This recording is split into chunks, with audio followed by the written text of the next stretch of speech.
காஞ்சிபுரத்துல பல்லவ ராஜா ஒரு கோவில் கட்டினார், கைலாசநாதர் கோவில். அதுக்கு கும்பாபிஷேகம் பண்றதுக்கு ஒரு நாள் குறிப்பிட்டு அதுக்கு வேண்டிய ஏற்பாடுகள்லாம் பண்ணினார்.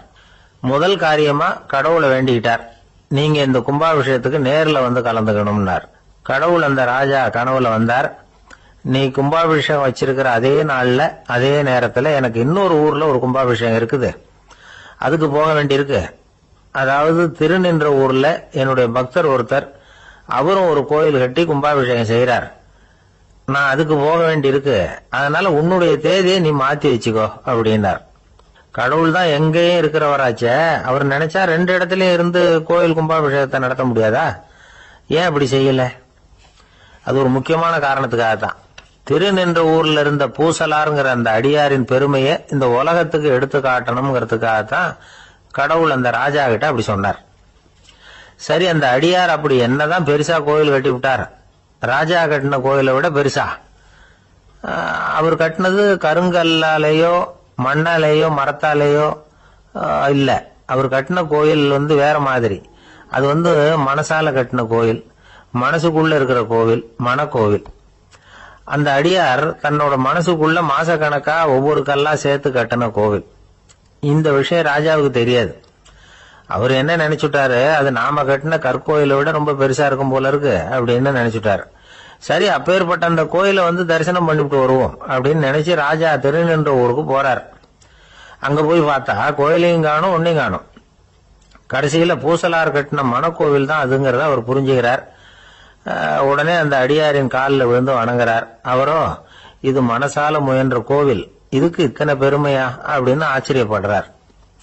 இதுல ஆச்சரியப்படுறதுக்கு ஒண்ணு இல்ல. ஆண்டவன் விரும்புறது அகபக்தியை தவிர புற தோற்றங்களே அல்ல. இத நாம புரிஞ்சுக்கிட்டோம்னா நமக்குள்ள எந்த வேறுபாடுகளும் வர்றதுக்கு வழியே இல்லை. இன்னொரு ராஜா இருந்தார். அவரு ஆண்டவனுக்கு படைக்கிறதுக்காக ஒரு தார் நல்ல செவ்வாழை பழமா எடுத்துக்கிட்டு போகணும்னு நினைச்சார். அதனால முத நாளே அதை வாங்கிட்டு வர சொன்னார் வேலைக்காரங்கிட்ட. வேலைக்காரன் போனா கடத்தெருவில் ஒரு தார் பழம் வாங்கினா, வர்ற வழியில அவன் குடிசை அப்படியே எட்டி பார்த்துட்டு போவோமேன்னு நினைச்சான். போனான், அங்க இவனோட குழந்தை பாவம் பசியால கத்திக்கிட்டு இருக்கு. இவன் பார்த்தான், இவ்வளவு பெரிய தாரில் ஒரு 2 பழம் எடுத்தா தெரியவா போகுது அப்படின்னு நினைச்சு ஒரு 2 பழத்தை பிச்சு அந்த குழந்தைகிட்ட கொடுத்தான். அது அதை வாங்கி வயிறார சாப்பிட்டது, பசி அடங்குச்சு, விளையாட போயிட்டுது. இவன் அதுக்கப்புறம் வாழைப்பழத்தை எடுத்துக்கிட்டு அரண்மனைக்கு வந்தான். 2 பழம் பிச்சிருக்கிறது ராஜாவுக்கு தெரிஞ்சு போச்சு. இவன் உண்மையை சொல்லிவிட்டான். உடனே ராஜா, கடவுளுக்கு படைக்க வேண்டிய பொருளை குழந்தை எச்சில் பண்ண விட்டுருக்கியே அப்படின்னு சொல்லி அவனை கட்டி வச்சு சாட்டையால் அடிச்சார் பாவம். மறுநாள் பழத்தை கோயிலுக்கு எடுத்துட்டு போனார், கடவுள் முன்னாடி வச்சார். கடவுள் கண்ணை திறந்து பார்த்தார், பழம்லாம் அழுகி இருக்குது. என்ன இது அழுகி போன பழம் அப்படின்னார். ராஜா முழிச்சார், நல்லா தானே இருந்தது அப்படின்னு நினைச்சார். அப்போ கடவுள் அந்த ராஜா கிட்ட சொன்னாராம், இத பாருப்பா, இந்த தாரில் 2 பழம் தான் நல்ல பழம், அந்த 2 பழங்களையும் நேத்துக்கே நான் சாப்பிட்டுட்டேன் அப்படின்னாராம். அப்பதான் ராஜாவுக்கு புரிஞ்சுது, ஏழை குழந்தையின் பசியை தீர்க்கறதுக்காக உதவுன அந்த 2 பழம் தான் இறைவன் சாப்பிட்ட பழம்னு. இறைவன் இருக்கிற இடம் எது? இதுதான். இமயமலை அடிவாரத்துல ஒரு மடம். அங்க ஒரு சன்னியாசி இருந்தார். அவர்கிட்ட ஒருத்தர் வந்தார். சுவாமி, ஆசைய உதற நினைக்கிறேன், முடியல, ஊட்டிக்கிட்டே வருது அப்படின்னாராம். இப்படி உட்கார, ஒரு கதை சொல்றேன் அப்படின்னு சொல்லி அவர் சொல்ல ஆரம்பிச்சாராம். அவர் சொன்ன கதை என்னன்னா, ஒரு ஊர்ல ஒரு ஆள் இருந்தான். அவன் பேரு குப்புசாமி. அவன்கிட்ட எப்பவும் ஒரு பழைய தொப்பி இருக்கும், விடவே மாட்டான். அதனால அவனை எல்லாரும் தொப்பி சாமி அப்படின்னு தான் கூப்பிடுறது வழக்கம். ஒரு புது தொப்பி வாங்கிக்கப்படாதாப்பா அப்படின்னு நண்பர்கள்லாம் சொல்லி பார்த்தாங்க. பணத்துக்கு எங்க போவேன் அப்படின்னு விட்டானா. பணம் வச்சிருக்கான், செலவு பண்ண மனசு வரல, மகா கஞ்சன். பழைய பாட்டில்கள்லாம் வாங்கி வித்துக்கிட்டு இருந்தான். அப்படி ஒரு தடவை பழைய கண்ணாடி சாமான்களை ஏலத்தில் எடுத்தப்போ அதுல ஒரு அருமையான சென்ட் பாட்டில் கிடைச்சது. உடனே ஒரு ஐடியா பண்ணான். அந்த சென்ட்டை சின்ன சின்ன பாட்டில்கள்ல அடைச்சி ஜன்னல் ஓரமா அடுக்கி வச்சுட்டான். அதை வித்தா நிறைய பணம் கிடைக்குமே, அதனால. இதுக்கு இடையில ஒரு நாள் அவன் அப்படியே உட்காந்துருந்தான். அந்த நேரம் நண்பன் வந்தான். ஏண்டா, உன் பழைய தொப்பியை மாத்தப்படாதா, ஊர்ல எல்லாரும் கேலி பேசுறாங்களே உன்னை தொப்பி சாமின்னு அப்படின்னு சொல்லி கேட்டிருக்கான். இந்த சென்ட் பாட்டில் வித்ததும் பணம் வரும், அதுக்கப்புறம் பார்க்கலாம் அப்படின்னு நானா இவன். சரி வா, நீச்சல் குளத்துக்கு போயிட்டு வருவோம் அப்படின்னு கூப்பிட்டுருக்கான் நண்பன். 2 பேரும் போனாங்க. அதே நேரம் அந்த ஊர் நீதிபதியும் அங்க குளிக்க வந்தாராம். அவர்கிட்ட இருந்தது விலை வசந்த ஒரு புது தொப்பி. அதை அங்க இருந்த ஸ்டாண்ட்ல மாட்டிவிட்டு குளிக்க போனார். இதுக்கிடையில குப்புசாமி குளிச்சுட்டு வந்தான். அவனுடைய பழைய தொப்பியை காணல. அந்த புது தொப்பியை பார்த்தா இது நண்பனுடைய வேலை தான் அப்படிங்கறதாக புரிஞ்சுக்கிட்டு அதை எடுத்து மாட்டிட்டு வந்துட்டான். நீதிபதி குளிச்சுட்டு வந்து பாக்குறாரு, தொப்பியை காணும். போலீஸ்ல புகார் கொடுத்தார். அவங்க வந்து தேடினாங்க. ஒரு மூலையில பழைய தொப்பி கிடைச்சது. அடடா, இது நம்ம குப்புசாமியோட தொப்பி இல்லையா அப்படின்னு நானா ஒருத்தன். உடனே அவன் வீட்டுக்கு தேடிட்டு போயிருக்காங்க. அங்க போய் பார்த்தா புது தொப்பி அங்க இருக்குது. உடனே அவனுக்கு 1000 ரூபாய் அபராதம் போட்டாங்களாம்.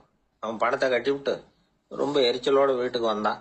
பழைய தொப்பி கண்ணுல பட்டது. மறுபடியும் உன்னாலதானே எனக்கு 1000 ரூபாய் நஷ்டம் அப்படின்னு சொல்லி அதை எடுத்துக்கிட்டு அப்படி போயிருக்கான். அந்த ஊர் குளத்துல வீசி எரிஞ்சுட்டு வந்துட்டான். அது மீன் பிடிக்கிற ஒருத்தன் கையில சிக்கிச்சு. அவன் வர்ற வழியில அதை எடுத்து வேகமா வீசி எறிஞ்சான். அது நேரா குப்புசாமி வீட்டு ஜன்னல் வழியா உள்ள வந்து இந்த சென்ட்டு பாட்டில்கள் மேல உழுந்து எல்லாம் உடஞ்சி நொறுங்கி போச்சு. குப்புசாமி பார்த்தான். தோட்டத்துல ஆழமா ஒரு குழியை வெட்டினான். அந்த தொப்பியை போட்டான், மூடிவிட்டான். இதை அடுத்த வீட்டுக்காரன் பார்த்தான். ஏதோ புதையல் தான் வச்சிருக்கான் போல இருக்குன்னு நினைச்சான். போலீஸ்ல போய் புகார் கொடுத்துட்டான். மறுபடியும் போலீஸ் குழியை தோண்டினாங்க. பழைய தொப்பி மறுபடியும் வெளியில வந்தது. எல்லாரும் சிரிக்கிறாங்க. அன்னைக்கு ராத்திரியே அந்த தொப்பியை எடுத்துக்கிட்டு நேரா புறப்பட்டான். ஒரு கல்லுல அதை சேர்த்து கட்டி குடிநீர் தொட்டி இருக்கும்ல, அதுல போட்டுட்டு வந்துட்டான். இனிமே என்ன பண்ணும் பாப்போம்னு. ஒரு நாள் திடீர்னு குழாயெல்லாம் அடைபட்டு போச்சு. மாநகராட்சி அலுவலர்கள் வந்து என்னன்னு பார்த்தா அந்த பழைய தொப்பி குழாயை அடைச்சிக்கிட்டு இருக்குது. இது குப்புசாமியோட தொப்பிங்கிறது தான் எல்லாருக்கும் தெரியுமே. உடனே குடிநீரை வந்து பாழாக்கணத்துக்காக குப்புசாமிக்கு கோர்ட்டு 2500 ரூபாய் அபராதம் போட்டுட்டுது. அதையும் கட்டிவிட்டு வெளில வந்தான். கடைசியா முடிவு பண்ணான். ஒரு நெருப்பு குச்சியை கிழிச்சான். தொப்பியை கொளுத்தினான். எரிஞ்சது. எடுத்து வெளில எரிஞ்சான். கொஞ்ச நேரத்துல தீ அணைப்பு படம் வந்துட்டுது. ஆமா, இவன் எடுத்து எரிஞ்சது வெளியில விழுந்து வீட்டு கூரையே பத்திக்கிட்டு எரிய ஆரம்பிச்சுட்டுது. அவனோட பணத்தாசையும் அதோட சேர்ந்து எரிஞ்சு போச்சான். இப்படி ஒரு கதை. இந்த கதையை சொல்லி முடிச்சார் அந்த இமயமலை அடிவாரத்துல இருந்த சன்னியாசி. இப்ப அந்த குப்புசாமி எங்க இருக்கிறான்னு கேட்டார் எதிரில இருந்தவர். இதோ உன் எதிரிலே இருக்கிறான், நான் தான் அந்த குப்புசாமி அப்படின்னாராம் அந்த சன்னியாசி. அந்த குப்புசாமி கிட்ட இருந்தது மாதிரி ஒரு பழைய தொப்பி நம்ம ஒவ்வொருத்தர்கிட்டே உண்டு. அதை எப்படி தொலைக்கிறதுன்னு தெரியாம தடுமாறிக்கிட்டு இருக்கிறோம். அது என்ன தொப்பிங்கிறீங்களா?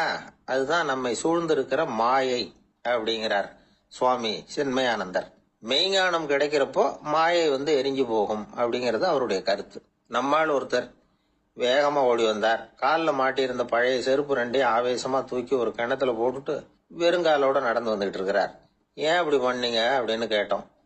அந்த செருப்புக்கு சொந்தக்காரன் வந்து பின்னாடி வந்துகிட்டு இருக்கிறான், அதனால அப்படி பண்ணேன் அப்படிங்கிறார் இவர். இன்பம் துன்பம் இது ரெண்டும் சேர்ந்ததுதான் வாழ்க்கை. இது எல்லாரும் சொல்லிட்டு இருக்கிற ஒரு உண்மை. அது சரி, இது ரெண்டும் வர்றதுக்கு என்ன காரணம்? துறவி ஒருத்தர் யோசிச்சு பார்த்திருக்காரு. இன்ப துன்பம் தோன்றுவதற்கு முக்கியமா 6 காரணங்கள் உண்டு அப்படிங்கிறார் அவர்.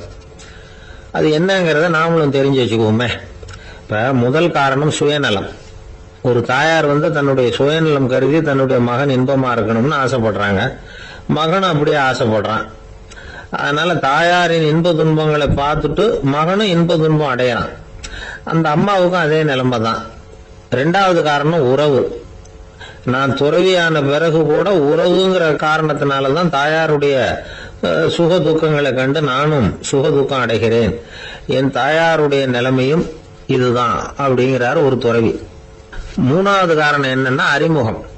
எனக்கு அறிமுகமான ஒருத்தரை ரயில் நிலையத்துல சந்திக்கிறேன். அவர் தன்னுடைய பணப்பையை எங்கேயோ தொலைச்சு விட்டு வருத்தப்பட்டு இருக்கிறார். நானும் வருத்தப்படுறேன். அந்த சமயத்துல யாரோ ஒருத்தர் இதுதானே அவங்க பணப்பை அப்படின்னு சொல்லி கொண்டாந்து நீட்டுறார். பணப்பைய தொலைச்சவர் சந்தோஷப்படுறார், நானும் சந்தோஷப்படுறேன். இது அந்த துறவி சொல்ற அனுபவம். 4வது காரணம் என்னன்னா கருணை. எனக்கு முன்னே பின்ன தெரியாத ஒருத்தனை யாரோ ஒருத்தன் அடிச்சு காயப்படுத்தி போடுறான். கருணை காரணமா நான் அதுக்காக துக்கப்படுறேன். 5வது காரணம் எதையும் நம்புறது. ஒரு பசுமாட்டை ஒரு முரணை அடிச்சுட்டு இருக்கிறான் அப்படின்னு ஒருத்தர் வந்து நம்மகிட்ட சொல்றாருன்னு வைங்க, உடனே நான் துக்கப்படுறேன். இன்னொருத்தர் வந்து அந்த முரணனை போலீஸ்காரங்க புடிச்சிட்டு போயிட்டாங்கன்னு சொல்லி சொல்றாரு, நான் உடனே சந்தோஷப்படுறேன். 3வதா ஒருத்தர் வந்து முதல் 2 பேரும் சொன்னது பொய்யுங்கிறார். அப்ப நான் இன்ப துன்பம் ரெண்டுமே இல்லாம நிம்மதியா இருக்கிறேன். இது ஒரு விதம். அடுத்தது 6வது காரணம் என்னன்னா தன்மயமாகுதல்.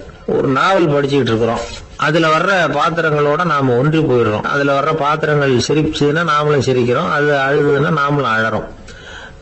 அதெல்லாம் வந்து அந்த துறவி சொல்ற அனுபவ உண்மைகள். இன்ப துன்பம் ரெண்டும் தோன்றுவதற்கு சுயநலம், உறவு, அறிமுகம், கருணை, எதையும் நம்புறது, தன்மயமாகிறது, இது எல்லாம் தான் முக்கிய காரணம் அப்படின்னு அவர் சொல்றார். ஆக கூடி ஒட்டு மொத்தமா யோசனை பண்ணி பார்த்தா பிற பொருள்கள் மீது பற்றுதல் காரணமா தான் நாம இன்ப துன்பம் அடையிறோம் அப்படிங்கறத புரிஞ்சுக்க முடியுது. மனுஷன் இன்ப துன்பம் அடையறதுக்கு 7வது காரணம் கூட ஒண்ணு உண்டு அப்படின்னு சொல்லிட்டே வந்தார் ஒருத்தர். அது என்ன அப்படின்னு கேட்டோம். அதுதான் சார் இந்த நீங்க சொல்லிட்டு வர்ற இன்று ஒரு தகவல்னார். எப்படி சொல்றீங்கன்னு கேட்டோம். இன்று ஒரு தகவல் கேட்க ஆரம்பிக்கிறப்போ மனசுல இன்பம், ஆரம்பிச்ச உடனே இது ஏற்கனவே கேட்ட சமாச்சாரமாச்சே அப்படின்னு நினைக்கிறப்போ துன்பம் அப்படின்னு அதுக்கு ஒரு விளக்கம் கொடுத்தார். ஒரு ஆள் இருந்தார். அவரு தன்னை ஒரு குருன்னு சொல்லிக்கிட்டார். மௌன குரு, வாயே திறக்கிறது இல்ல. அவருக்கு 2 சீடர்கள் உண்டு. இவங்க தான் வர்றவங்க கிட்ட பேசுவாங்க, விளக்கம் கொடுப்பாங்க. ஒரு நாள் இந்த சீடர்கள் 2 பேரும் எங்கேயோ வெளியில போயிட்டாங்க. அந்த நேரம் பார்த்து ஒருத்தர் அங்க வந்தார். குரு கிட்ட போனார். குருவே, புத்தர்னா என்னன்னு கேட்டார். குருவுக்கு ஒன்னும் புரியல. அவர் உண்மையான குருவா இருந்தாவில் புரியும். அவர் திருன்னு முழிக்க ஆரம்பிச்சுட்டார். இந்த நேரம் பார்த்து இந்த சீடர்கள் எங்கேயோ போயிட்டாங்களே, என்ன பண்றது, உதவிக்கு யாராவது கிடைக்க மாட்டாங்களா அப்படின்னு அப்படியே சுத்தி பாக்குறார். அங்கங்க பாக்குறார். வந்தவர் இதை கவனிச்சார். ஏதோ புரிஞ்சுக்கிட்ட ஒரு மாதிரி அடுத்த கேள்வி கேட்டார். தர்மம்னா என்ன சுவாமின்னார். குருவுக்கு ரொம்ப சங்கடமா போச்சு. நம்ம நிலைமை இப்படி ஆயிட்டுதே, இக்கட்ல மாட்டிக்கிட்டோமே அப்படின்னு நினைச்சபடியே விட்டத்தை பார்த்தார். அப்புறம் குனிஞ்சு தரைய பார்த்தார். அப்படியே உட்காந்துக்கிட்டார். வந்தவர் உடனே அடுத்த கேள்விக்கு போயிட்டார். தியானம்னா என்ன சுவாமின்னார். பாவம் என்ன பண்ணுவார் அந்த குரு, பேசாம கண்ணை கெட்டியா மூடிக்கிட்டார். இது ஏதடா வம்பா போச்சுன்னு. இவர் இப்படி பண்ணா கூட வந்தவர் சளைக்கல. இன்னொரு கேள்வியும் கேட்டார். ஆசீர்வாதம்னா என்ன அப்படின்னார். இவர் பார்த்தார். இப்படியே போனா இவர் கேள்வி கேட்கறத நிறுத்த மாட்டார் அப்படின்னு நினைச்சுக்கிட்டு எனக்கு ஒண்ணுமே தெரியாதுங்கிற பாவனையில 2 கையையும் விரிச்சு காட்டினார். வந்தவர் முகத்துல மகிழ்ச்சி, மன நிறைவு, ஏதோ எல்லாம் புரிஞ்சுக்கிட்ட ஒரு மாதிரி அங்கிருந்து புறப்பட்டு போனார். வழியில அந்த குருவோட சீடர்கள் 2 பேரையும் சந்திச்சார். உங்க குருவை தான் பார்த்துட்டு வரேன்னார். இவரு என்ன நடந்ததுன்னு கேட்டாங்க. இவர் விவரமா சொல்றார். உங்க குரு எவ்வளவு பெரிய ஞானி தெரியுமா? புத்தர்னா என்னன்னு கேட்டேன். அதுக்கு அவர் அப்படியும் இப்படியும் பார்த்தார். அதுக்கு என்ன அர்த்தம் தெரியுமா? மக்கள் புத்தரை அங்கேயும் இங்கேயும் தேடுறாங்க. உண்மையில அவர் அங்கேயும் இங்கேயும் தேடி கண்டுபிடிக்க முடியாது அப்படிங்கறத அவர் செய்கை மூலம் உணர்த்தினார். அதுக்கப்புறம் தர்மம்னா என்னன்னு கேட்டேன். அவர் மேலையும் கீழையும் பார்த்து தர்மம் சமமானது, அதுல உயர்வு தாழ்வு இல்லைங்கிறத உணர்த்தினார். அதுக்கப்புறம் தியானம்னா என்னன்னு கேட்டேன். கண்ணை மூடிக்கிட்டார். கண்ணை மூடி காணுகிற அற்புதம் அது அப்படிங்கறத புரிஞ்சுக்கிட்டேன். கடைசியா ஆசீர்வதிக்கப்படுறது பத்தி கேட்டேன். கைகளை நீட்டி உதவுறது தான் அது அப்படிங்கறத தன்னுடைய இருகை விரிச்சு உணர்த்தினார். எவ்வளவு பெரிய மகான் அவரு அப்படின்னு சொல்லிவிட்டு அவர் பாட்டு போயிட்டார். சீடர்கள் அதுக்கப்புறம் மெதுவா குரு கிட்ட சேர்ந்தாங்க. அவங்கள பார்த்ததும் குருவுக்கு கோபம் வந்துட்டுது. அடே பாவிகளா, எங்கடா போய் தொலைஞ்சிங்க, நான் ஒரு ஆளுகிட்ட மாட்டிக்கிட்டு என்ன பாடுபட்டிருக்கேன் தெரியுமான்னார். இது மாதிரி தான் நாம சாதாரண மனிதர்களின் புற வேடங்களிலேயே மயங்கி போயிடுறோம். அவங்க பேச்சு, செய்கை, பார்வை இதுல எல்லாம் ஏதோ பெரிய தத்துவம் இருக்கிறதாக நினைச்சுக்கிறோம். உண்மையிலேயே அந்த தத்துவங்கள் யாருக்கு சொந்தம்? அவங்களுக்கு இல்ல, நமக்கு தான் சொந்தம். நாம தானே அதை கற்பிச்சுக்கிட்டோம். நாம அடையாளம் கண்டுக்கிறது இல்ல, நாம யாருங்கிறது நமக்கு புரியறது இல்ல. அதுதான் இன்னைக்கு நடக்கிறது. அதனாலதான் அடுத்தவங்களை தேடி ஓடிக்கிட்டு இருக்கிறோம். சில வீடுகளில் கூட இது மாதிரி சைகைகள் உண்டு. சில குடும்ப தலைவர்கள் தினமும் காலையில கண்ணை கெட்டியா மூடிக்கிட்டு கை 2ஐயும் சுத்தமா விரிச்சு வச்சுக்கிட்டே உட்காந்து தியானம் பண்றது வழக்கம். எதுக்காக அப்படி பண்றீங்கன்னு ஒருத்தர் பார்த்து கேட்டேன். இந்த மாசம் வாங்கின சம்பளம் பூரா தீர்ந்து போச்சு, இனிமே என் கையில சுத்தமா ஒண்ணுமில்ல, புதுசா எதுவும் செலவு வச்சுடாதே அப்படிங்கறத அப்படி உள்ளங்கை 2ஐயும் விரிச்சு காட்டி அவங்களுக்கு உணர்த்துறேன் அப்படின்னார். துஷ்டரை கண்டால் தூர விலகு, இப்படி ஒரு பழமொழி உண்டு. எதுக்காக இப்படி சொல்லி வச்சாங்க? துஷ்டன் ஏதாவது தொந்தரவு கொடுப்பான், அதனால அவனை கண்டா பயந்துகிட்டு ஓடி ஒளிஞ்சுக்கோ அப்படின்னா இதுக்கு அர்த்தம் அப்படி இல்ல. ஒரு துஷ்டன் கிட்ட நெருங்கி போறோம்னு வச்சுக்கோங்க, அவன் நமக்கு கெடுதலான ஆலோசனைகள் எதையும் சொல்லலாம், அல்லது அவன் தீய உணர்வுகள் உள்ளவனா இருக்கலாம், அல்லது தீய செயல்கள் செய்யக்கூடியவனா இருக்கலாம், அல்லது தீய நட்புனால அவன் ஏற்கனவே கெட்டு போனவனா கூட இருக்கலாம். இப்படிப்பட்டவனை நெருங்கி போனா அவனோட பாதிப்பு நமக்கும் வந்துடும். அதனால விலகி போ அப்படின்னு சொல்றாங்க. இதையே கொஞ்சம் விவரமா இப்ப பாப்போமே. இப்ப இந்த துஷ்டர்களை 4 வகையா பிரிக்கிறாங்க. இந்த 4 வகைக்கும் உதாரணம் வேணும்னா வேற எங்கேயும் போக வேண்டியதில்லை, மகாபாரதத்தை பார்த்தாவே போதும். அதுல இந்த 4 வகையான தீயோரும் வர்றாங்க. முதல் வகைக்கு உதாரணம் சகுனி. இவன் மனசுல எப்பவும் தீய எண்ணங்கள் தான் நிறைஞ்சி இருக்கும். கனவுல கூட தீய ஆலோசனைகள்.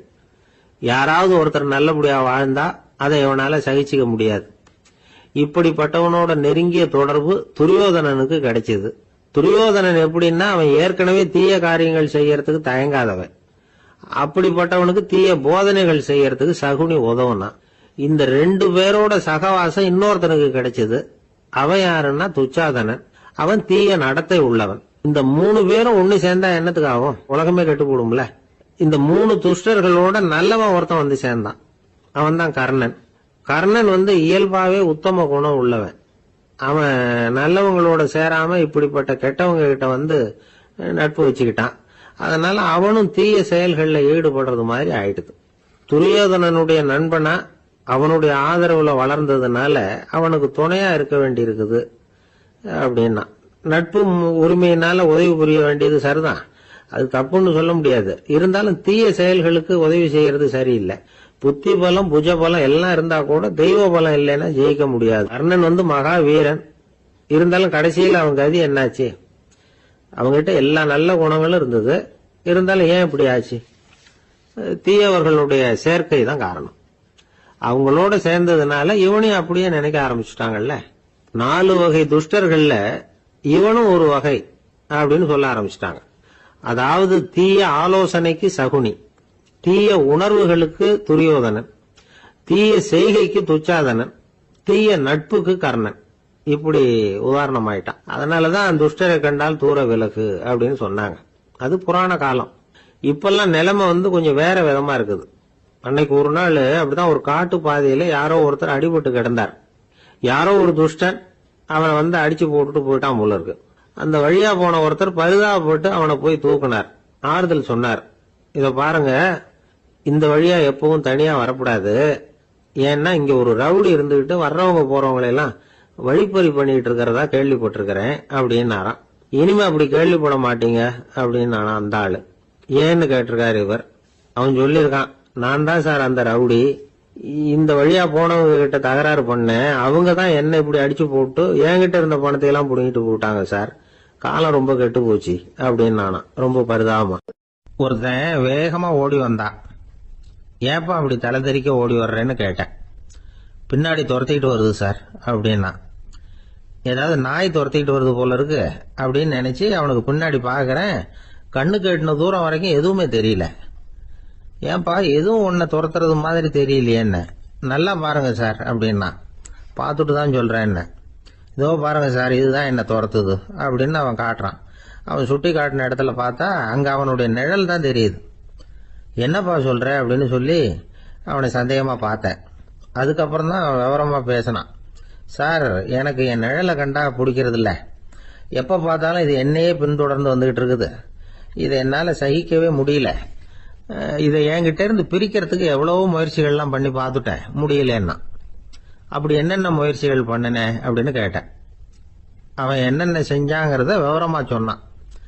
அவன் என்ன பண்ணிருக்கிறான், ஒரு பெரிய குழியை தோண்டி அதுல தன்னுடைய நிழலை புதைச்சிருவோம் அப்படின்னு முடிவு பண்ணிட்டு மண்வெட்டி எடுத்துக்கிட்டு தோட்டத்து பக்கம் போயிருக்கான். ஆழமா ஒரு குழியை தோண்டி இருக்கான். குனிஞ்சு பாக்குறான். அந்த குழிக்குள்ள தன்னுடைய நிழல் தெரியுது. ஆஹா, இதுதான் சமயம், நிழல் இப்ப குழிக்குள்ள இருக்கு, மண்ணை போட்டு மூடி போடலாம் அப்படின்னு நினைச்சுக்கிட்டு கொஞ்சம் மண்ணை அள்ளி போட்டான். பார்த்தா இப்ப அந்த நிழல் அந்த மண்ணுக்கு மேல நிக்குது. இது ஏதுடா வம்பா போச்சு அப்படின்னு அவசரமா மண்ணை வாரி போட்டு மூடி பாக்குறான். குழி பூராவும் மூடி விட்டு பாக்குறான். மறுபடியும் நிழல் மேல உட்காந்துட்டு இருக்குது. சரி, இத குழியில புதைக்க முடியாது அப்படின்னு முடிவு பண்ணிட்டு இதை இங்கேயே இப்படியே விட்டுட்டு ஒரே ஓட்டமா ஓடி போடுவோம் அப்படின்னு நினைச்சு எடுத்தான் ஓட்டம். அது காலை நேரம். இவன் மேற்க நோக்கி ஓடிட்டு இருக்கிறான். ஓடி ஓடி பாக்குறான், நிழல் இவனை விட வேகமா இவனுக்கு முன்னாடி ஓடிட்டு இருக்கு. சரி, திரும்பி ஓடி பார்ப்போம் அப்படின்னு நினைச்சுக்கிட்டு அப்படியே சடார்னு திரும்பி ஓட ஆரம்பிச்சான். பார்த்தான், அப்பாடா நிழலை காணல. கொஞ்ச தூரம் ஓடி ஒரு இடத்துல நின்னு அப்படியே சாவகாசமா திரும்பி பாக்குறான். பின்னாடி நின்றுட்டு இருக்குது நிழல். இப்படி ஓடி வந்துதான் இங்க நம்ம முன்னாடி நின்று தன்னுடைய அவஸ்தையை சொல்லிட்டு இருக்கிறான். இந்த நிழலை துரத்துறது அல்லது வெட்டி விடுறது இதுக்கு ஏதாவது வழி இருக்கா சொல்லுங்க சார் அப்படிங்கிறான். நமக்கு ஒன்றும் புரியல. அந்த நேரம் பார்த்து ஒரு பெரியவர் வந்தார். அவர்கிட்ட யோசனை கேட்டோம், என்ன செய்யலாம்னு. அவர் சொன்னார், இந்த பாருப்பா, நீ அங்கேயும் எங்கேயும் ஓடாத, அப்படியே கீழே படுத்துக்கொண்டார். அது நல்ல உச்சி வேலை. அவன் அப்படியே கீழே படுத்துக்கிட்டான். இப்போ அப்படி இப்படின்னு திரும்பி பார்க்கறான், நிழலை காணல. அவன் இப்போதான் நிம்மதியா இருந்தான். இப்ப அந்த பெரியவர் சொன்னார், எல்லா மனிதர்களுமே இப்படிதான் ஓடிட்டு இருக்கிறாங்க. நான் எனது அப்படிங்கிற ஆணவம் தான் அவங்கள துரத்திக்கிட்டு இருக்கு. அதை விட்டுட்டு ஓடணும்னு நினைச்சாலும் அது முன்னாடி வந்து நிக்குது. பரம்பொருளை நோக்கி ஓடுறப்போ இந்த ஆணவம் பின்னாடி வந்து விடுது. பரிபூர்ண சரணாகதிங்கிற நிலையில அது முழுசுமா மறைஞ்சு விடுது. தன்னை உணர்கிற வேலை அது. அந்த நேரம் மனிதனுக்கு விடுதலை உணர்வு ஏற்படுகிற நேரம் அது. அப்படிப்பட்ட சுதந்திர மனிதர்களாக எல்லாரும் மாறி போயிட்டாங்கன்னா இந்த உலகமே இன்பமயம் அப்படின்னு ஒரு விளக்கம் கொடுத்தார் பெரியவர். நம்மால் ஒருத்தர் வேகமா ஓடி வந்துகிட்டு இருந்தான். ஏன்டா அப்படி ஓடி வர்ற அப்படின்னு கேட்டார் எதிரில் வந்தவர். ஆசை துரத்துது, அதுதான் ஓடி வர்றேன்னா. உனக்கு என்ன ஆசைன்னு கேட்டார். எனக்கு ஒன்றும் ஆசை இல்லைங்க, என்னை எப்படியாவது பிடிச்சுடணும்னு போலீஸ்காரங்களுக்கு ஆசை. அந்த ஆசை இப்ப என்னை துரத்தி பின்னாடி வந்துகிட்டு இருக்குது. அதுதான் தப்பிச்சு வந்துகிட்டு இருக்கிறேன். குறுக்க நிக்காதீங்க சார், வழியை விடுங்க அப்படின்னு சொல்லிவிட்டு வேகமா ஓடி மறைஞ்சான். ஊர்ல ஒரு மன்னன் இருந்தான், கொடுங்கோல் மன்னன். நிறைய தொந்தரவு பண்ணிட்டு இருந்தான். அவன் ஒரு தடவை என்ன பண்ணான் தெரியுமா? ஒரு தப்பும் பண்ணாத ஒரு இளைஞனை பிடிச்சி ஜெயில அடைச்சுட்டான். அந்த பையனோட சொந்தக்காரங்கள்லாம் ராஜா கிட்ட போனாங்க. அவன் ஒரு தவறும் பண்ணல, அவனை விடுதலை பண்ணுங்க அப்படின்னு கெஞ்சி கேட்டுக்கிட்டாங்க.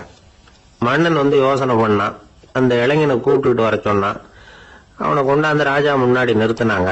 இதை பாருப்பா, உன்னை நான் விடுதலை பண்ணுவேன், ஆனா ஒரு கண்டிஷன். அந்த நிபந்தனையை நீ நிறைவேற்றினா உனக்கு விடுதலை அப்படின்னா மன்னன். சரின்னு ஒத்துக்கிட்டான் பையன். மன்னன் வந்து கண்டிஷன் என்னங்கிறத சொன்னான். உங்ககிட்ட ஒரு செம்மறி ஆட்டை கொடுக்க போறேன். 1 மாசத்துக்கு அதுக்கு தேவையான தீனியையும் கொடுக்க போறேன். 1 மாசம் கழிச்சு அந்த ஆட்டை வந்து எடை போட்டு பார்ப்பேன். அந்த ஆட்டின் எடை கொஞ்சம் கூட கூடி இருக்கக்கூடாது. எடை கூடி இருந்தா உனக்கு விடுதலை கிடையாது. என்ன சொல்ற அப்படின்னா. பையனுக்கு ஒன்றும் புரியல, பயமா போட்டுது. குழம்பிக்கிட்டே நின்றுட்டு இருக்கிறான். சரி, ஒரு நாள் டைம் தரேன், நல்லா யோசனை பண்ணி பார்த்துட்டு நாளைக்கு உன் முடிவை சொல்லு அப்படின்னா மன்னன். பையன் கவலையோட வெளியில வந்தான். அங்க ஒரு பெரியவர் நின்றுட்டு இருந்தார். அவர்கிட்ட விஷயத்தை சொன்னான். அந்த பெரியவர் இந்த பையனுக்கு காதோட காதா ஒரு வழியை சொல்லி கொடுத்தார். அதை கேட்டதும் பையன் மறுபடியும் மன்னன் முன்னாடி வந்து நின்னா, உங்க நிபந்தனையை ஏத்துக்கிறேன்னு சொன்னான். மன்னன் வந்து ஒரு ஆட்டுக்குட்டியையும் அதுக்கு 1 மாசத்துக்கு தேவைப்படுற தீவனத்தையும் கொடுக்கும்படியா உத்தரவு போட்டான். கொடுத்தாங்க, ஓடிட்டு போயிட்டான். 1 மாசம் தினமும் தவறாம அந்த தீவனத்தை ஆட்டுக்குட்டிக்கு போட்டுக்கிட்டு இருக்கிறான். 1 மாசம் கழிச்சு அந்த ஆட்டை வந்து அரண்மனைக்கு ஓட்டிட்டு போனான். மன்னன் அதை எடை போட்டு பாக்குறான், எடை கூடவே இல்லை, அப்படியே தான் இருக்குது. உடனே போட்ட நிபந்தனைப்படி அந்த இளைஞனை வந்து விடுதலை பண்ணிவிட்டான். சரி, ஆட்டுக்கு எடை கூடாம இருக்கிறதுக்கு அந்த பெரியவர் சொல்லி கொடுத்த யோசனை என்ன அப்படின்னா, அது வேற ஒண்ணும் இல்ல. அந்த ஆட்டுக்கு எதிரில அது கண்ணுல படுற மாதிரி ஒரு ஓநாயை கட்டி போட சொன்னார். அவ்வளவுதான். ஆட்டுக்கு ஓநாய்ங்கிறது பிறவி பகை. ஓநாயை பார்த்தா ஆடு நடுங்க ஆரம்பிச்சிரும், அவ்வளவு பயம். தினமும் அந்த ஆடு பயந்துகிட்டே தீனி சாப்பிட்டுது, எடை கூடல. அதுதான் ரகசியம். இது வந்து சின்ன பிள்ளைங்களுக்கான ஒரு கதை. இதுல இருந்து தெரிஞ்சுக்க வேண்டிய உண்மை என்னன்னா, நாமெல்லாம் சாப்பிடுறப்ப மனசும் உடம்பும் அமைதியா இருக்கணும். அப்பதான் அது உடம்புல விட்டும். அவசரத்திலையும் பயத்திலையும் சாப்பிட்டா அது சரியா ஜீரணம் ஆகாது. இன்னொரு ராஜா இருந்தார். அவரும் ஒரு இளைஞனை ஜெயில அடைச்சு விட்டார். விடுதலை பண்ணணும்னா ஒரு கண்டிஷன். என்னன்னு கேட்டான். ஒரு ஆட்டுக்குட்டியை உன் முன்னாடி கொண்டாந்து நிறுத்துவேன், நீ அதுகிட்ட ஒரு கேள்வி கேட்கணும், அதுக்கு சரியான பதில சொல்லணும். அப்படி செஞ்சுட்டா உனக்கு விடுதலைன்னார். இளைஞன் யோசனை பண்ணி பார்த்தான். சரின்னு ஒத்துக்கிட்டான். அது பிரகாரமே ஆட்டுக்குட்டிய பதில் சொல்ல வச்சுட்டான். என்ன நடந்தது தெரியுமா? ஆட்டுக்குட்டியை கொண்டாந்து நிறுத்தினாங்க. இவன் மெதுவா அதுகிட்ட போனான். அது காது கிட்ட போய் ஏப்ரலுக்கு அடுத்த மாசம் என்ன மாசம்னு கேட்டான். அது உடனே மேன்னு கத்திச்சு. இவன் விடுதலை ஆயிட்டான். எனக்கு இது மட்டும்தான் சார் தெரியும், இதை தவிர வேற எதுவும் தெரியாது அப்படின்னு சொல்லிக்கிட்டே காலம் தள்ளுறவங்க ரொம்ப பேர். அவங்க எல்லாம் கஷ்டப்பட வேண்டியிருக்கும். ஒருத்தர் தன்னுடைய தொழில ரொம்ப கெட்டிக்காரரா இருக்கலாம். அதுக்காக எப்பவும் அதே ஞாபகத்துல இருந்துகிட்டு உலகியல் அறிவு இல்லாம இருந்துடக்கூடாது, அது ஆபத்து. இதுக்காக நம்ம தாத்தா பாட்டி எல்லாம் ஒரு கதை சொல்லுவாங்களே, கேள்விப்பட்டிருக்கீங்களா? ஒரு சமயம் ஒரு 4 பேர் சேர்ந்து வெளியூருக்கு பிரயாணம் போனாங்களாம். அந்த 4 பேர் எப்படி தெரியுமா? ஒருத்தர் வந்து வேதாந்தி, இன்னொருத்தர் சங்கீத வித்வான், மூணாவது ஆள் வைத்தியர், நாலாவது ஆள் ஜோசியர். இவங்க 4 பேரும் நண்பர்கள். அதனால சேர்ந்து புறப்பட்டாங்க. வழியில ஒரு ஊர்ல தங்கினாங்க. இருட்டி போச்சு. அதனால இன்னைக்கு ராத்திரி இங்கேயே தங்கி இருந்துட்டு நாளைக்கு புறப்படலாம் அப்படின்னு தீர்மானம் பண்ணாங்க. சாப்பாட்டுக்கு என்ன பண்றது? அங்கேயே கடத்தெருவுக்கு போய் சாமான்லாம் வாங்கியாந்து சமைச்சு சாப்பிடலாம்னு முடிவு பண்ணாங்க. 4 பேர் இருக்கிறதுனால ஆளுக்கு ஒரு காரியமா செய்யலாம் அப்படின்னு வேலையை பிரிச்சுக்கிட்டாங்க. வைத்தியர் கரிகாய் வாங்க போனார், வேதாந்தி எண்ணெய் வாங்க போனார், ஜோசியர் பலசரக்கு வாங்க போனார், சங்கீத வித்வானுக்கு சமைக்கிற வேலை. எல்லாம் சரி. ஆனா நடந்தது என்ன தெரியுமா?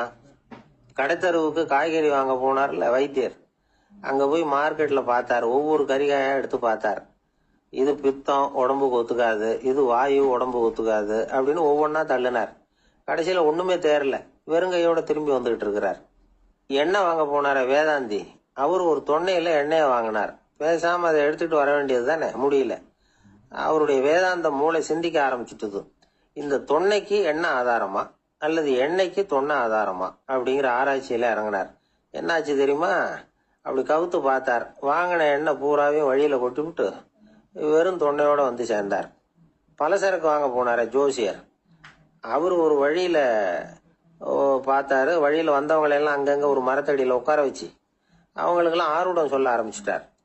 அப்படி ஒவ்வொருத்தரா சொல்லி முடிச்சுட்டு கடத்தருக்கு போய் சேர்ந்தாரு. இவர் அங்க போய் சேர்றதுக்குள்ள ரொம்ப நேரம் ஆயிட்டுது. கடையெல்லாம் பூட்டிவிட்டு போயிட்டாங்க. என்ன செய்யறது? அவரும் வெறுங்கையோட திரும்பி சேர்ந்தார். சரி, இவங்க கதை தான் இப்படி ஆச்சு. அங்க சமைக்கிறதுக்காக உட்கார்ந்துருந்தாரு சங்கீத வித்வான், அவரு கதை என்னாச்சு தெரியுமா? அங்க அவர் அடுப்பை பத்த வச்சு ஒலைய கொதிக்க வச்சார். அதாவது ஒரு பானையில தண்ணியை ஊத்தி அடுப்புல வச்சார். அது கொதிக்க ஆரம்பிச்சது. தண்ணி கொதிக்கிற சத்தம் இருக்குதுல்ல, அது இவருக்கு தாளம் போடுறது மாதிரி இருந்தது. ஒரே குஷி, பாட ஆரம்பிச்சுட்டார். பாடிக்கிட்டே உற்சாகமா கையில் இருந்த கரண்டியால அந்த பானையில தட்டினார், தாளம் போடுறதா நினைச்சுக்கிட்டு. அவ்வளவுதான், பானை பட்டுன்னு உடஞ்சு போச்சு. தலையில கை வச்சுக்கிட்டு அவரும் உட்காந்துட்டார். எந்த தொழில் தெரிஞ்சாலும் சரி, அதை புத்திசாலித்தனமா பயன்படுத்த தெரியலன்னா ஆபத்து தான். அதுக்காக தான் இந்த கதை. ஒரு பஸ் டிரைவர் ரொம்ப கெட்டிக்காரரு. பஸ் ரொம்ப திறமையா ஆபத்து இல்லாம ஓட்டுனதுக்காக பரிசுலாம் வாங்கினவர். அவரே ஒரு படகு ஓட்டுறதுக்காக அழைச்சிட்டு போயிருக்கிறாங்க, மோட்டார் படகு. அதையும் ரொம்ப திறமையா தான் ஓட்டிட்டு போயிருக்கிறாரு. நடுக்கடல்ல போனதும் படகு நின்று போச்சு. மோட்டார்ல ஏதோ கோளாறு. என்ன செய்யலாம் அப்படின்னு அந்த டிரைவரை கேட்டிருக்கிறாங்க படகுல இருந்தவங்க எல்லாம். அப்போ அவர் சொன்னாராம், கவலைப்படாதீங்க, ஒன்றும் பிரச்சனை இல்லை, எல்லாரும் கொஞ்சம் கீழே இறங்கி பின்னாடி தள்ளுங்க, மோட்டார் ஸ்டார்ட் ஆயிடும் அப்படின்னா. வயிறு பசிக்குதேங்கிறது சிலரோட கவலை, வயிறு பசிக்க மாட்டேங்குதே அப்படிங்கிறது சில பேரோட கவலை. 2 விதமான கவலைக்கும் வயிறு தான் காரணமா இருக்குது. வயிறு பசிச்சதுன்னா அது இயற்கை, வயிறு பசிக்கலைன்னா அது வியாதி. ஆனா பசியையும் நாம பசிப்பிணி அப்படின்னு தான் சொல்லுவோம். என்ன காரணம்? வியாதியை போக்க வேண்டியது எவ்வளவு முக்கியமோ அதை விட முக்கியம் பசியை போக்க வேண்டியது. ஒரு சமுதாயத்துல பசிப்பிணியே இருக்கக்கூடாது, அதுதான் நல்ல சமுதாயம். பசியை போக்கணும்னா சாப்பாடு போடணும், பசியின்மையை போக்கணும்னா வைத்தியம் தான் பண்ணணும். இது சம்பந்தமா எவ்வளவோ ஆராய்ச்சிகள் நடக்குது, நிறைய மருந்து கண்டுபிடிச்சிருக்கிறாங்க. நம்ம உடம்புல பசியை தூண்டக்கூடிய பகுதி எது, இதை முதல்ல தெரிஞ்சுக்கணும் இல்லையா? நாம சாப்பிடுற ஆகாரம் செரிக்கிறதுக்கு எது காரணம் தெரியுமா? நம்ம மூளையோட பின்பகுதி தான் அதுக்கு காரணமா இருக்குதாம். மூளையின் பின்பகுதியில நரம்பு செல்களால் ஆன 2 வகையான ஆரக்சின்கள் தான் பசியை உண்டாக்குது அப்படின்னு கண்டுபிடிச்சிருக்கிறாங்க. 2 ஆய்வாளர்கள் இதை கண்டுபிடிச்சிருக்காங்க. அவங்க 2 பேரும் டெக்சாஸ் பல்கலைக்கழகத்துல ஹார்வர்டு ஹக்ஸ் மருத்துவ கல்வி நிலையத்துல பணிபுரியறவங்களாம். உண்பது தேவைங்கிறது உணரப்படும் போது மூளையின் அந்த குறிப்பிட்ட பகுதி ஆரக்சின் அப்படிங்கிற ஹார்மோன்களை சுரக்கும். அது பசி உணர்வை தூண்டும் அப்படிங்கிறது தான் இந்த ஆய்வாளர்களின் கண்டுபிடிப்பு. இந்த ஆரக்சின் வேற சில உயிரினங்கள்லயும் உண்டு. இப்ப எலிகள்ல கூட இது இருக்குது. அதனால எலிகளை வச்சு இது சம்பந்தமா ஆராய்ச்சி பண்ணாங்க. எலிகள் உடம்புல ஆரக்சினை செலுத்தி பார்த்தாங்க. உடனே என்னாச்சு தெரியுமா? அந்த எலியெல்லாம் பசியால துடிக்க ஆரம்பிச்சுட்டுது. எதையாவது தின்னு பசியை தீர்த்தா போதுங்கிற அளவுக்கு அந்த எலிகள்லாம் அல்லாட ஆரம்பிச்சுட்டுது. இயல்பா சாதாரணமா அந்த எலிகள் எவ்வளவு சாப்பிடுமோ அது மாதிரி 8 முதல் 10 மடங்கு அதிகமான ஆகாரத்தை 1 மணி நேரத்துக்குள்ள சாப்பிட்டு தீர்த்துட்டுவான். சில எலிகளின் மூளையில இந்த ஆரக்சின் அளவை கட்டுப்படுத்தி பார்த்திருக்கிறாங்க. உடனே என்னாச்சு தெரியுமா, அதெல்லாம் சாப்பாட்டை கண்டா முகத்தை திருப்பிட்டு போக ஆரம்பிச்சுட்டுதான். அந்த எலிகளுக்கு பசி எடுக்கலையா. இந்த ஆராய்ச்சியின் அடிப்படையில பசியை எடுக்காமல் இருக்கிற மனிதர்களுக்கும் பசியை தூண்ட முடியும் அப்படின்னு சொல்லி ஆராய்ச்சியாளர்கள் தெரிவிச்சிருக்கிறாங்க. ஆக ஆரக்சின் தான் பசிக்கு காரணம்ங்கிறது தெரிஞ்சு போச்சு. சரி, இந்த ஆரக்சின் அப்படின்னா என்ன? அது ஒரு கிரேக்க சொல். அதுக்கு பசின்னு அர்த்தம். நம்ம ஆளுங்களுக்கெல்லாம் பசியை தூண்டுறதுக்கு மருந்து தேவையில்லை, பசியை குறைக்கிறதுக்கு தான் மருந்து தேவை. ஒரு அம்மா டாக்டரை தேடி வந்தாங்களாம். டாக்டர், எங்க வீட்டுக்காரருக்கு திடீர்னு அகோர பசி, நிறைய சமைச்சு போடுறேன், அவ்வளவையும் சாப்பிட்டுட்டு கீழே கிடக்கிற குப்பை கூலங்களையும் எடுத்து சாப்பிட ஆரம்பிச்சுடுறார், என்னன்னு கவனிச்சு பாருங்க அப்படின்னாங்களாம். எவ்வளவு நாளா அப்படி இருக்குதுன்னு கேட்டிருக்காரு டாக்டர். ஒரு வாரமா அப்படி இருக்குதுன்னாங்களாம். இவ்வளவு நாளா ஏன் சும்மா இருந்தீங்க, ஆரம்பத்திலேயே இங்க அழைச்சிட்டு வர வேண்டியது தானே அப்படின்னாராம் டாக்டர். அது ஒண்ணும் இல்ல டாக்டர், வீடு பூரா சுத்தமாகட்டுமேன்னு பாத்துக்கிட்டு இருந்தேன் அப்படின்னாங்களாம் அந்த அம்மா. ஒரு பெரிய அரசன் இந்த உலகம் பூராவையும் ஆண்டுகிட்டு இருந்தான். ரொம்ப காலம் அப்படி அரசாட்சி பண்ணிக்கிட்டு இருந்தான். திடீர்னு அவனுக்கும் சில எதிரிகள் முளைச்சாங்க. அவங்க எல்லாம் ஒண்ணு சேர்ந்து இவனை தோற்கடிச்சுட்டாங்க. தோத்து போனது இவனுக்கு பயம் வந்துட்டுது, எங்க எதிரிகள் நம்ம கொன்னுடுவாங்களோ அப்படின்னு. வெளியில வந்தா தனக்கு ஆபத்துன்னு பயந்துகிட்டு யாருக்கும் தெரியாம ஒரு குகைக்குள்ள போய் பதுங்கி கிடக்குறான். நிலைமைய பாருங்க. முதல் நாள் அரண்மனையில அதிகாரம் பண்ணிக்கிட்டு இருந்தவன் மறுநாள் குகையில பயந்து போய் பதுங்கி கிடக்குறான். ராத்திரி நேரம் வந்தது, பசி வயத்தை கிள்ளுது, பிச்சை எடுத்து சாப்பிட வேண்டிய நிலைமை. பிச்சை எடுக்கிறதுக்கு பாத்திரம் வேணுமே, என்ன பண்றது அப்படின்னு அங்கேயும் இங்கேயும் பாக்குறான். ஒரு மூலையில யாரோ விட்டுட்டு போன ஒரு ஓடு கிடக்குது, அதை எடுத்துக்கிட்டு புறப்பட்டான். இருட்டுல வழி புரியல, ஏதோ ஒரு யூகத்துல காலை மெதுவா எடுத்து வச்சு நடந்து போயிட்டு இருக்கிறான். வழியில ஒரு கருப்பு நாய் படுத்து கிடந்தது. இருட்டுல அவன் இது கண்ணுக்கு சரியா தெரியல, அவனுக்கு தவறி போய் காலை வச்சுட்டான் அது மேல. நாய் சும்மா இருக்குமா, அவள்னு உழுந்து கடிச்சு விட்டுது. காலை பாக்குறான், காலத்தையும் நினைச்சு பாக்குறான். அரண்மனையில வீரக்கழல் அணிந்த காலை உடைய மன்னா அப்படின்னு புகழ்வாங்களே புலவர்கள்லாம், ஆனா அது இன்னைக்கு நாய் கடிச்ச காலம் ஆயிட்டுதே அப்படின்னு நினைக்கிறான். அது மட்டும் இல்ல, முன்னாடி எல்லாம் பொற்கிண்ணங்கள்ல தான் அவன் சாப்பிடுவான். ஆனா இப்போ உடைஞ்சு போன ஓட்டு, அது ஓட்டை கையில வச்சுக்கிட்டு நிக்கிறான். அதுல ஏதாவது யாராவது சாப்பாடு போடுவாங்களான்னு. முன்னாடி எல்லாம் நிறைய பேர் அரண்மனைக்கு வருவாங்க, அரசருக்கு காணிக்கைன்னு சொல்லி இவன் காலடியில கொண்டாந்து கொட்டுவாங்க. அப்போலாம் இவன் அந்த ஜனங்களுடைய முகத்தை திரும்பி கூட பாக்குறது இல்ல, ரொம்ப கர்வமா உட்காந்துருப்பான். அதே ஆளு இன்னைக்கு எல்லாரு கண்ணுலயும் படுறது மாதிரி பிச்சை எடுத்துக்கிட்டு இருக்கிறான். அப்போலாம் காணிக்கைகளை தன்னுடைய கையால வாங்குறது தனக்கு கௌரவ குறைச்சல்னு நினைச்சு தன்னுடைய வேலைக்காரங்களை விட்டுதான் அதை வாங்க சொல்லுவான். இப்ப பாத்தீங்கன்னா அவனே தன் கையாலேயே பிச்சை வாங்குறான். நினைச்சு பாருங்க, அந்த மனுஷன் முத நாள் அரசன், மறுநாள் பிச்சைக்காரன். எவ்வளவு வித்தியாசம். செல்வம் தான் இப்படி ஒரு வித்தியாசம் ஏற்படுறதுக்கு காரணம். அப்படிப்பட்ட செல்வம் வாழ்க்கையை நடத்துறதுக்கு நமக்கு தேவைதான். ஆனா அதையே நாம அடைய வேண்டிய பயனா நினைக்கிறோம் பாருங்க, அதுதான் வேடிக்கை. இத நம்மாழ்வார் அழகா ஒரு பாசுரத்துல சொல்றார். ஒரு நாயகமாய் ஓட உலகுடன் ஆண்டவர், கருணாய் கவர்ந்த காலர், சிதைகிய பானையர், பெருநாடு காண இம்மையிலே பிச்சைதாம் கொள்வர், திருநாரணன் தாழ் காலம் பெற சிந்தித்து உய்மினோ அப்படிங்கிறார் நம்மாழ்வார். ஒரு பெரிய பணக்காரர் ஒரு துறவிகிட்ட போய், சாமி என்கிட்ட நிறைய பணம் இருக்கு, இருந்தாலும் நிம்மதி இல்ல, என்னால நிம்மதியா இருக்க முடியல, என்ன காரணம்னு கேட்டாராம். உடனே அந்த துறவி இதுக்கு நேரடியா பதில் சொல்லாம பக்கத்துல நின்றுகிட்டு இருந்த ஒரு குழந்தைய கூப்பிட்டார். அது ஓடியாந்தது. ஒரு ஆப்பிள் பழத்தை எடுத்து அது கையில கொடுத்தார். அதை வாங்கிட்டு குழந்தை சிரிச்சுது. இன்னொரு பழத்தை எடுத்து கொடுத்தார், அதை இன்னொரு கையில வாங்கிட்டு சிரிச்சுது. மூணாவது ஆப்பிள் எடுத்து கொடுத்தார். 2 பழத்தையும் நெஞ்சில் அணைச்சிக்கிட்டு 3வது பழத்தையும் வாங்கறதுக்கு முயற்சி பண்ணிச்சு. ஆனா அது உடனே நழுவி கீழே விழுந்து உருண்டு ஓடிச்சு. ஏற்கனவே இருந்ததும் விழுந்துட்டுது. இப்ப அந்த குழந்தை அழ ஆரம்பிச்சுட்டுது.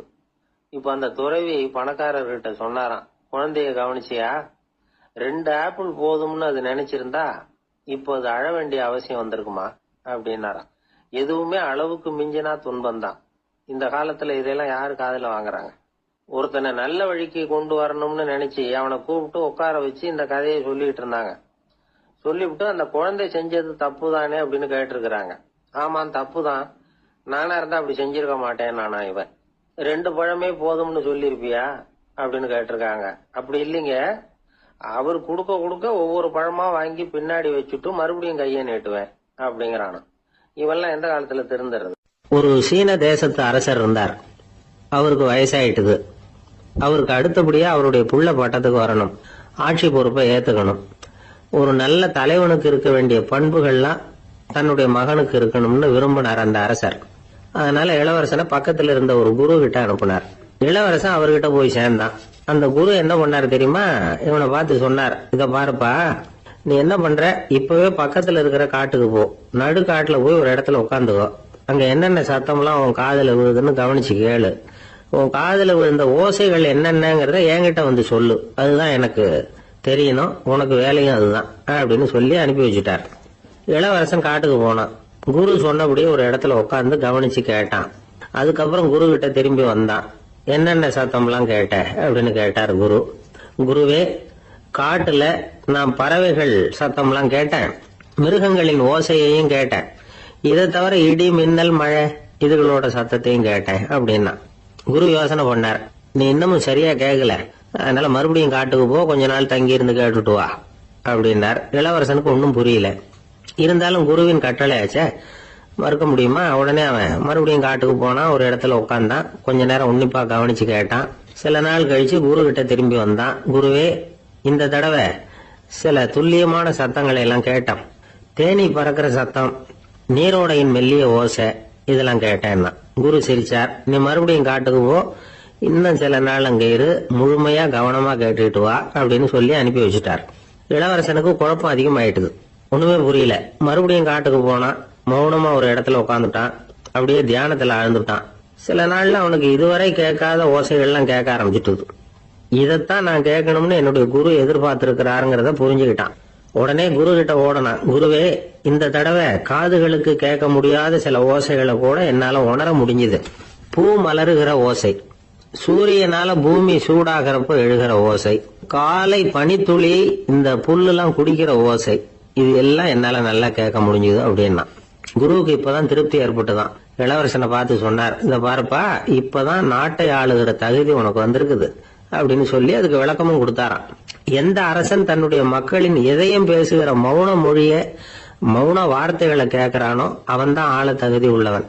எந்த அரசன் தன்னுடைய மக்களின் உணர்ச்சிகளை உண்மையா உணர்றானோ அவன் தான் முதன்மையான அரசன். போலி வார்த்தைகளை மட்டும் கேட்டுட்டு பல மௌன ராகங்களை காதுல வாங்கிக்காதவன் அரசனே இல்லை. எந்த நாட்டுல எப்போ ஒரு அரசன் தன்னுடைய மக்களின் உணர்ச்சிகளை கேட்க மறுக்கிறானோ அன்னையிலிருந்து அந்த நாடு அழிய தொடங்குது அப்படின்னு அர்த்தம். இதுதான் அந்த குரு இளவரசனுக்கு போதிச்சது. வாயால பேசுறத மட்டும் கேட்டு ஏமாறக்கூடாது, உணர்ச்சிகளையும் கேட்கறதுலதான் மனப்பக்குவம் உண்டாகும். மக்கள் உணர்ச்சிகளை புரிந்து கொள்ளாத அரசர்கள் நீடிச்சிருக்க முடியாது. அது மாதிரி நாடுகள்ல அடிக்கடி குழப்பம் தான் உண்டாகும். அப்படி இருந்தா அடிக்கடி ஆட்சி மாறிட்டு இருக்கும். அப்படிப்பட்ட ஒரு தேசம், அங்க ஒரு சிறைச்சாலையில 3 கைதிகள் பேசிக்கிட்டு இருந்தாங்க.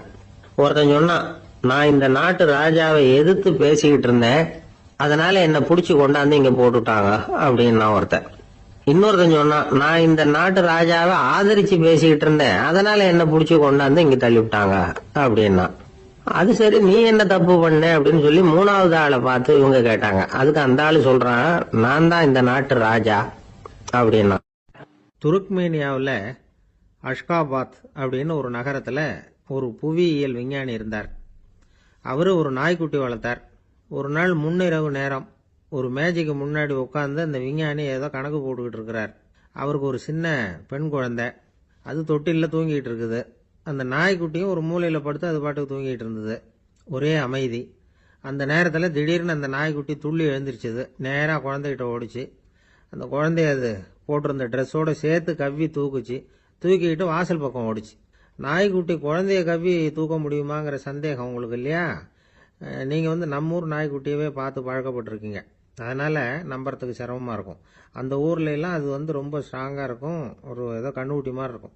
விஞ்ஞானி அதை பார்த்துட்டார். உடனே அந்த நாய்க்கு வெறி பிடிச்சிட்டுதுன்னு முடிவு பண்ணிட்டு தன்னோட கை துப்பாக்கி எடுத்துக்கிட்டு ஓடி வந்தார். அவர் வெளியில நாய்க்குட்டி எங்க அப்படின்னு பார்த்து தேடுறார். அந்த நேரத்தில் அந்த வீடு இடிஞ்சு விழுது. காரணம் பூமி அதிர்ச்சி. இப்படி பூமி அதிர்ச்சி உண்டாக போகுதுங்கிறது அந்த நாய்க்குட்டிக்கு முன்னாடியே தெரிஞ்சு போச்சு. அதுதான் குழந்தைய தூக்கிட்டு வெளியில ஓடி வந்திருக்குது. அது மூலமா அந்த குடும்பத்தையே காப்பாத்தி இருக்குது அந்த நாய்க்குட்டி. இந்த சம்பவம் நடக்கிறதுக்கு 3 நாளைக்கு முன்னாடியே சில பிராணிகளுக்கு இப்படி நடக்க போகுதுங்கிறது தெரிஞ்சிருக்குதான். ஆமாம், அந்த நகரத்தில் 3 நாளைக்கு முன்னாடியே பாம்பு, பல்லி இதெல்லாம் அது தங்கியிருந்த வலையை விட்டு வெளியில் ஓடி வந்துட்டுது. அதே மாதிரி அங்கிருந்த புறாவெல்லாம் பறந்து போயிடுச்சான்.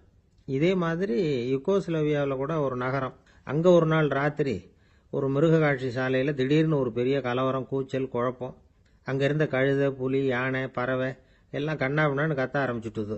நீர் யானை அதுக்குன்னு போடப்பட்டிருந்த தடுப்பையே தாண்டி குதிச்சு வெளியில் வந்துட்டு தான். மறுநாள் தான் எல்லாருக்கும் விஷயம் புரிஞ்சுது. அடுத்த நாள் காலையில் அங்கே பூமி எதிர்ச்சி உண்டாயிட்டுது. இப்போ பாருங்க, அதாவது மனுஷனை போய் தீர்க்க தரிசி அது இதுன்னு சொல்லிட்டு இருக்கிறோம். இவனை விட அது பரவாயில்லைன்னு தோணுது. அதாவது மிருகங்கள் ஒன்று நடக்க போகுதுங்கிறத முன்னாடியே புரிஞ்சுக்குதே. சரி, இதெல்லாம் எப்படி அது முன்கூட்டி புரிஞ்சுக்குது? அதுதான் படைப்பு ரகசியம். அதை கண்டுபிடிக்கிறதுக்கு தான் மனுஷன் வந்து ஆராய்ச்சி பண்ணிட்டு இருக்கிறான். விஞ்ஞானிகளோட ஆராய்ச்சியெல்லாம் ஒரு பக்கம் இருக்கட்டும், வீட்டுக்குள்ளேயே சில ஆராய்ச்சி பண்ணி பாருங்களேன். இப்போ சில யோசனை சொல்லி அதை சோதனை பண்ணி பாருங்க அப்படின்னு ஒருத்தர் சொன்னாராம். அதாவது இப்போ மழை வருமா வராதா அப்படின்னு தெரிஞ்சுக்கணுமா, உடனே ஒரு பூனைக்குட்டி பின்னாடியே மெதுவாக போய் அது என்ன செய்யுதுன்னு கவனித்து பார்க்கணும். பூனைக்குட்டி தன்னோட பாதத்தினால சுகத்தில் வந்து அப்படி கீறிக்கிட்டு இருக்கும். அப்படி கீறினா கண்டிப்பாக மழை வரும். சில சமயம் பூனைக்குட்டி அப்படி மல்லாந்து படுத்துக்கிட்டு பாதத்தை உயர தூக்கும், அப்படியும் எப்படியும் புரளும். இப்படி செஞ்சதுன்னா அன்னைக்கும் மழை இருக்காது. அதனால் முன்னாடி இருந்தது மழை வர்றதுக்கு அறிகுறி, இது மழை இல்லைங்கிறதுக்கு அறிகுறி. பறவைகள், பிராணிகள் இதுகளோட நடவடிக்கைகளை பார்த்துட்டு அதையெல்லாம் அடிப்படையாக வச்சு தான் காலநிலையை கண்டுபிடிக்கிற கருவிகளை கண்டுபிடிச்சிருக்கிறாங்க. வாத்து இருக்குல்ல, சில சமயம் தன்னோட அழகை தன்னோட இறகுகளில் அப்படியே புதைச்சிக்கும். அப்படி செஞ்சால் குளிர்காலம் வரப்போகுதுன்னு அர்த்தம். பருவநிலை குளிராக மாறப்போகுதுங்கிறதுக்கு இதுதான் அறிகுறி. சிட்டுக்குருவி இருக்குதுல்ல, அதெல்லாம் புழுதியில் உழுந்து புரளும், சிறகுகளை வந்து படபடன்னு அடிச்சுக்கும். அப்படி செஞ்சால் மழை வரப்போகுதுன்னு அர்த்தம். ஒன்று மட்டும் நாம் நல்லா தெரிஞ்சுக்கணும், இயற்கையின் சீற்றம்னு சொல்கிறோம் இல்லையா, இயற்கை ஏன் நம்ம மேலே கோவப்படுது? இயற்கையை நாம் அனுசரித்து போகிறதில்ல, அதனால் கோவப்படுது. காடுகளை அழிக்கப்படாது, விலங்குகளை கொல்லக்கூடாது, இயற்கை ஏற்படுத்தி வச்சிருக்கிற சமநிலையை கெடுக்கக்கூடாது. அதை புரிஞ்சுக்கிட்டு வாழ்ந்தோம்னா பூமியும் நடுங்காது, நாமளும் நடுங்க வேண்டிய அவசியம் இருக்காது. ஒருத்தர் இருந்தார், சாராய கடைக்கு போனாராம், நிறைய சாப்பிட்டார். அப்புறம் சொன்னார், இது ரொம்ப அற்புதமான சரக்கு போல இருக்கு, உள்ளே போன உடனே இந்த பூமியே நடுங்கிறது மாதிரி இருக்கு எனக்கு அப்படின்னாராம்.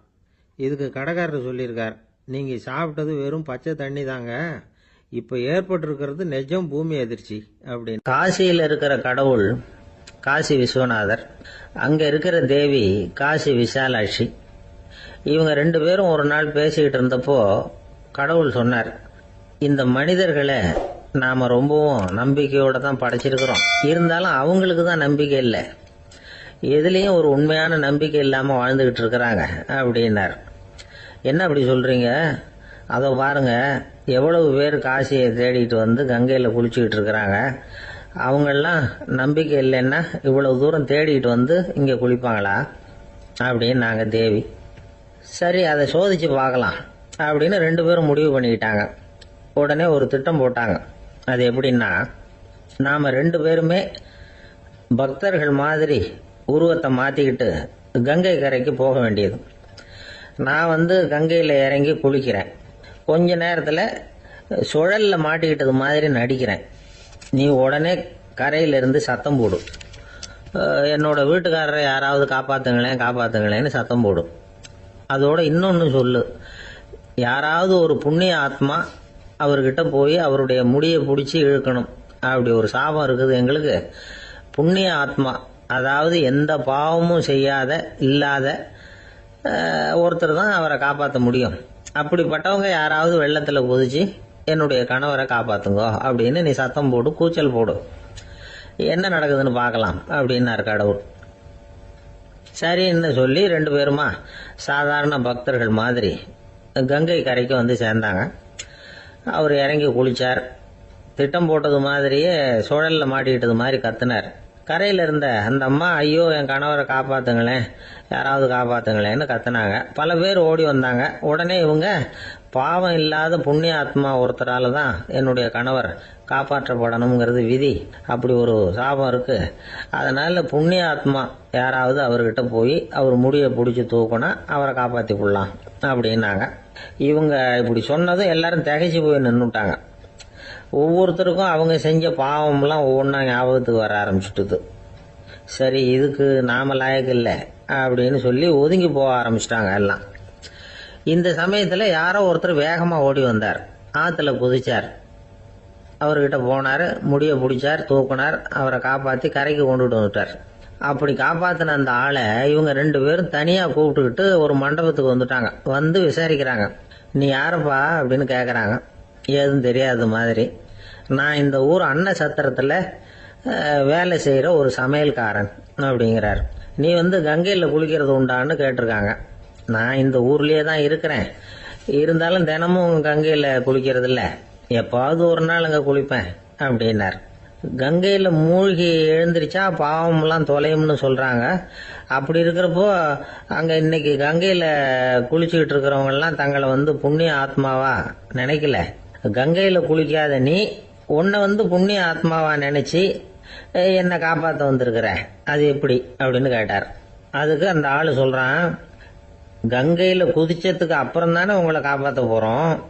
அப்படி குதிக்கும் பொழுது என்னுடைய பாவம்லாம் போயிருக்கும்ல, நான் புண்ணிய ஆத்மாவா ஆயிருப்பேனே, அதனால தான் துணிஞ்சு வந்து உங்களை காப்பாத்தினேன் அப்படின்னா. கடவுளும் தேவியும் அவனுக்கு வந்து காட்சி கொடுத்தாங்களாம். இப்படி ஒரு கதை உண்டு. அதாவது கங்கையில் குளிச்சுக்கிட்டு இருக்கிறவங்களுக்கே தங்களுடைய பாவம் போகுங்கிற நம்பிக்கை பரிபூர்ணமா இல்லை. குளிக்காத ஒருத்தனுக்கு அந்த நம்பிக்கை இருந்தது. அதனால அவனால கடவுளை பார்க்க முடிஞ்சது. கடவுளை வந்து நாமளும் பார்க்க முடியுமா முடியாதா அப்படிங்கிற குழப்பம்லாம் நமக்கு வேண்டியதில்லை. நம்பிக்கையோட வாழணுங்கிற உண்மையை மட்டும் இந்த கதையிலேருந்து புரிஞ்சுக்கிட்டா போதும். ஏன்னா இந்த கதையை கேட்டுட்டு ஒரு நண்பன் குதர்க்கமா ஒரு கேள்வி கேட்டான். ஏன் சார் கங்கையில் குளிச்சா பாவம் போயிடும்னு சொல்றீங்களே, நான் எனக்கு வேண்டாத ஒருத்தனை அழைச்சிட்டு போய் கங்கையிலேயே தள்ளி விட்டுட்டு அதுக்கப்புறம் அங்கேயே முழுக்க போட்டுட்டு நான் செஞ்ச பாவத்தை வந்து அதுலேயே கழுவி விட்டுட்டு மறுபடியும் உங்ககிட்ட வந்துடுறேன்னு வச்சுக்கோங்க, நீங்கள் என்னை வந்து புண்ணிய ஆத்மான்னு ஏற்றுக்குவீங்களா அப்படிங்கிறான். ஆள் கொஞ்சம் அசந்தான் நம்மளே அங்கே அழைச்சிட்டு போனாலும் போயிடுவான். எனக்கு தெரிஞ்ச ஒருத்தர் இருக்கார். அவரு ஒரு பெரிய காவல்துறை அதிகாரி, ரொம்ப கண்டிப்பானவர். அவரை கண்டாவே எல்லாரும் பயப்படுவாங்க. அப்படிப்பட்டவர் வீட்டுக்கு போனா அப்படியே அடியோட மாறிடுவார். அங்க போய் பாத்தீங்கன்னா குழந்தைகளோட குழந்தையா அவர் விளையாடிட்டு இருப்பார். அலுவலக சமயத்துல பாத்தீங்கன்னா குதிரை முதுகுல அவர் உட்கார்ந்துருப்பார். வீட்டுல பாத்தீங்கன்னா அவரு முதுகுல குழந்தை உட்காந்துருக்கும். அவரு குதிரை மாதிரி போயிட்டு இருப்பார். இது எப்படிங்க முடியுது உங்களால அப்படின்னு கேட்டாங்க. அது ஒண்ணுமில்ல, இங்க வீட்டுக்கு வந்த உடனே என்னோட மனசை தனியா எடுத்து வச்சிருவேன் அப்படின்னார். அது என்னங்க உங்க சட்டப்பயிலியா இருக்குது மனசு, அது தனியா எடுத்து வைக்கிறதுக்கு அப்படின்னு கேட்டாங்க. அப்படி இல்லைங்க, இது ஒரு பயிற்சி, மனப்பயிற்சி, அவ்வளவுதான் அப்படின்னார். இப்படி சமயம் பார்த்து மனசை தனியா வச்சுவிட தெரிஞ்சவங்க வாழ்க்கையில எப்பவும் உற்சாகமா இருப்பாங்க அப்படிங்கிறது பெரியவங்க கருத்து. ஒரு டாக்டர் ஆஸ்பத்திரியில் இருக்கிற வரைக்கும் டாக்டரா இருக்கலாம். அவர் மனைவிகிட்டையும் அவர் டாக்டரா இருக்க வேண்டிய அவசியம் இல்லை. ஒரு வக்கீல் வந்து கோர்ட்ல இருக்கிற வரைக்கும் வக்கீலா இருக்கலாம். வீட்டுக்கு வந்ததுக்கு அப்புறமும் வக்கீலா இருக்க வேண்டிய அவசியம் கிடையாது. வீட்டுல வந்து குழந்தைகள்கிட்ட விளையாடும் பொழுதும் அதுகள்கிட்ட ஃபீஸ் கேட்டுக்கிட்டு இருக்க கூடாது. நாம எப்படி இருக்கணும்னு பெரியவங்க சொல்றாங்கன்னா, மனசோட சேரக்கூடாதான். அப்படி சேராம வாழ்க்கையை கவனிக்கணுமா. மனசை அப்படியே தனியா எடுத்து பக்கத்துல வச்சுடணும். அப்படின்னா அதை அப்படியே தூக்கி எறிஞ்சுடு அப்படின்னு அர்த்தம் இல்லை. ஏன்னா மனசுங்கிறது நமக்கு உபயோகப்படக்கூடிய ஒண்ணுதான். எப்ப எப்போ அது தேவையோ அப்பப்போ எடுத்து உபயோகப்படுத்திக்கணும். தேவைப்படுறப்போ எடுத்து கண்ணாடியை மாட்டிக்கிறோம்ல, படிக்கும் பொழுது கண்ணாடி தேவைப்படுதோ எடுத்து மாட்டிக்கிறோம் இல்லையா, அது மாதிரி கணக்கு போடுறதுக்கு மனசு தேவை. கடைக்கு போய் ஒரு பொருள் வாங்குறோம், காசு கொடுக்குறோம், மீதி சில்லறை சரியா இருக்கா அப்படின்னு எண்ணி பார்த்து வாங்க வேண்டியிருக்கு. அந்த சமயத்துல மனசை எடுத்து தனியா வச்சுட்டேன் அப்படின்னு சொல்லிட்டு இருக்க கூடாது. பரீட்சைக்கு படிக்க வேண்டியிருக்குது, படிச்சதையெல்லாம் அப்படியே நினைவுல வச்சுக்க வேண்டியிருக்கு.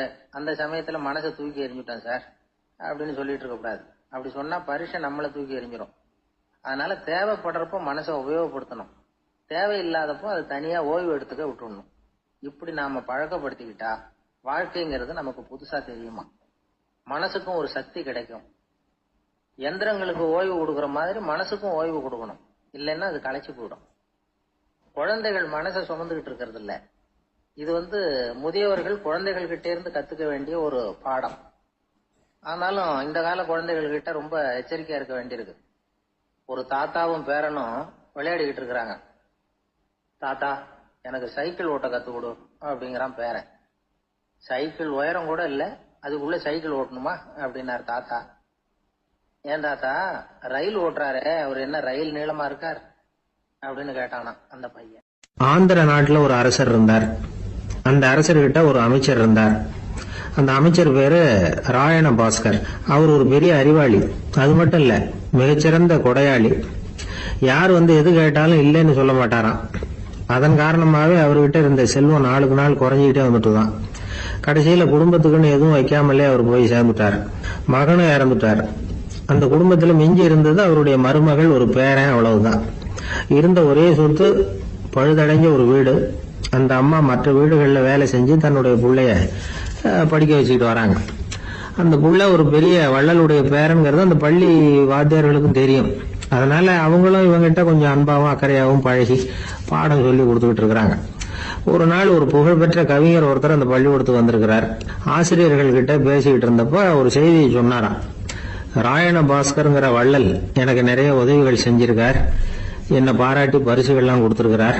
அந்த வள்ளல் வாழ்ந்த கிராமத்தை பார்க்கணுங்கிறதுக்காக தான் இப்போ இங்க வந்திருக்கிறேன் அப்படின்னாராம். ஆசிரியர் உடனே இந்த பையனை கூப்பிட்டு, இதை பாருங்க, இவன் யாரு தெரியுமா, நீங்க குறிப்பிடுகிற அந்த வள்ளலின் பேரன் அப்படின்னு அறிமுகப்படுத்தினாராம். கவிஞரின் கண்கள்ல ஆனந்த கண்ணீர். அந்த பரவச நிலையிலேயே அந்த வள்ளலை பற்றி கவி பாட ஆரம்பிச்சுட்டாராம். இந்த சின்ன பையன் அதை கேட்டிருக்கிறான். உடனே என்ன பண்ணான் தெரியுமோ, தன் கையில் அணிஞ்சிருந்த ஒரு பொன் வளையல கழட்டி அந்த கவிஞருக்கு பரிசா கொடுத்துட்டானாம். எல்லாருக்கும் ஆச்சரியம். தாத்தா இருக்கும் நிலையில கொடுத்தாரு, பேரன் இல்லாத நிலையிலையும் கொடுக்கறான். பையனை எல்லாரும் பாராட்டினாங்களாம். இருந்தாலும் அவனுக்குள்ள ஒரு பயம் எதுவும் ஆரம்பமாச்சு. பள்ளிக்கூடம் விட்டு வீட்டுக்கு வரும்போது அந்த பயம் இன்னும் அதிகமாயிட்டுது. அம்மா என்ன சொல்லுவாங்களோ தெரியலையே, ஏதோ திடீர்னு தோணிச்சு வளையல கட்டி கொடுக்கணும்னு கொடுத்துட்டோம். குடும்பம் இருக்கிற நிலையில இப்படி நான் செஞ்சது தப்பா, வீட்டு செலவுக்கே அம்மா எவ்வளவு கஷ்டப்படுறாங்க, வீட்டுக்கு போனதும் என்ன நடக்குமோ தெரியலையே அப்படின்னு நினைச்சு பயந்துகிட்டே அவன் வீட்டுக்குள்ள அடி எடுத்து வைக்கிறான். அம்மா கூப்பிட்டு சாப்பாடு போட்டாங்க. அவங்க கண்ணுல படக்கூடாதுங்கிறதுக்காக ஒரு கையை பின்னாடி மறைச்சுக்கிட்டே இருந்தான். அம்மா இதை கவனிச்சுட்டாங்க. ஏய், உன் கைய ஏன் அப்படி வச்சிருக்கிற, உன் கைக்கு என்னாச்சு, ஏதாவது அடிபட்டு போச்சா அப்படின்னு கேட்டுக்கிட்டே கையை எடுத்து பாக்குறாங்க. வளையல காணல. வளையல் எங்க அப்படின்னு கேக்குறாங்க. இவன் தயங்கிக்கிட்டே நடந்ததை சொல்றான். அது கேட்டதும் அந்த அம்மாவோட முகம் கோபத்தால சவுந்து போச்சான். முட்டாளே, என்ன காரியம் பண்ண அப்படின்னு கன்னத்துல அரைஞ்சிட்டாங்களாம். அம்மா, என்ன அடிக்காத, ஏதோ தெரியாம தப்பு பண்ணிட்டேன் அப்படின்னு இருக்கான். மகனே, வளையல கொடுத்ததுக்காக நான் உன்னை அடிக்கல, அப்படிங்க பின்ன எதுக்கு அடிச்சேன்னு கேட்டிருக்கான்.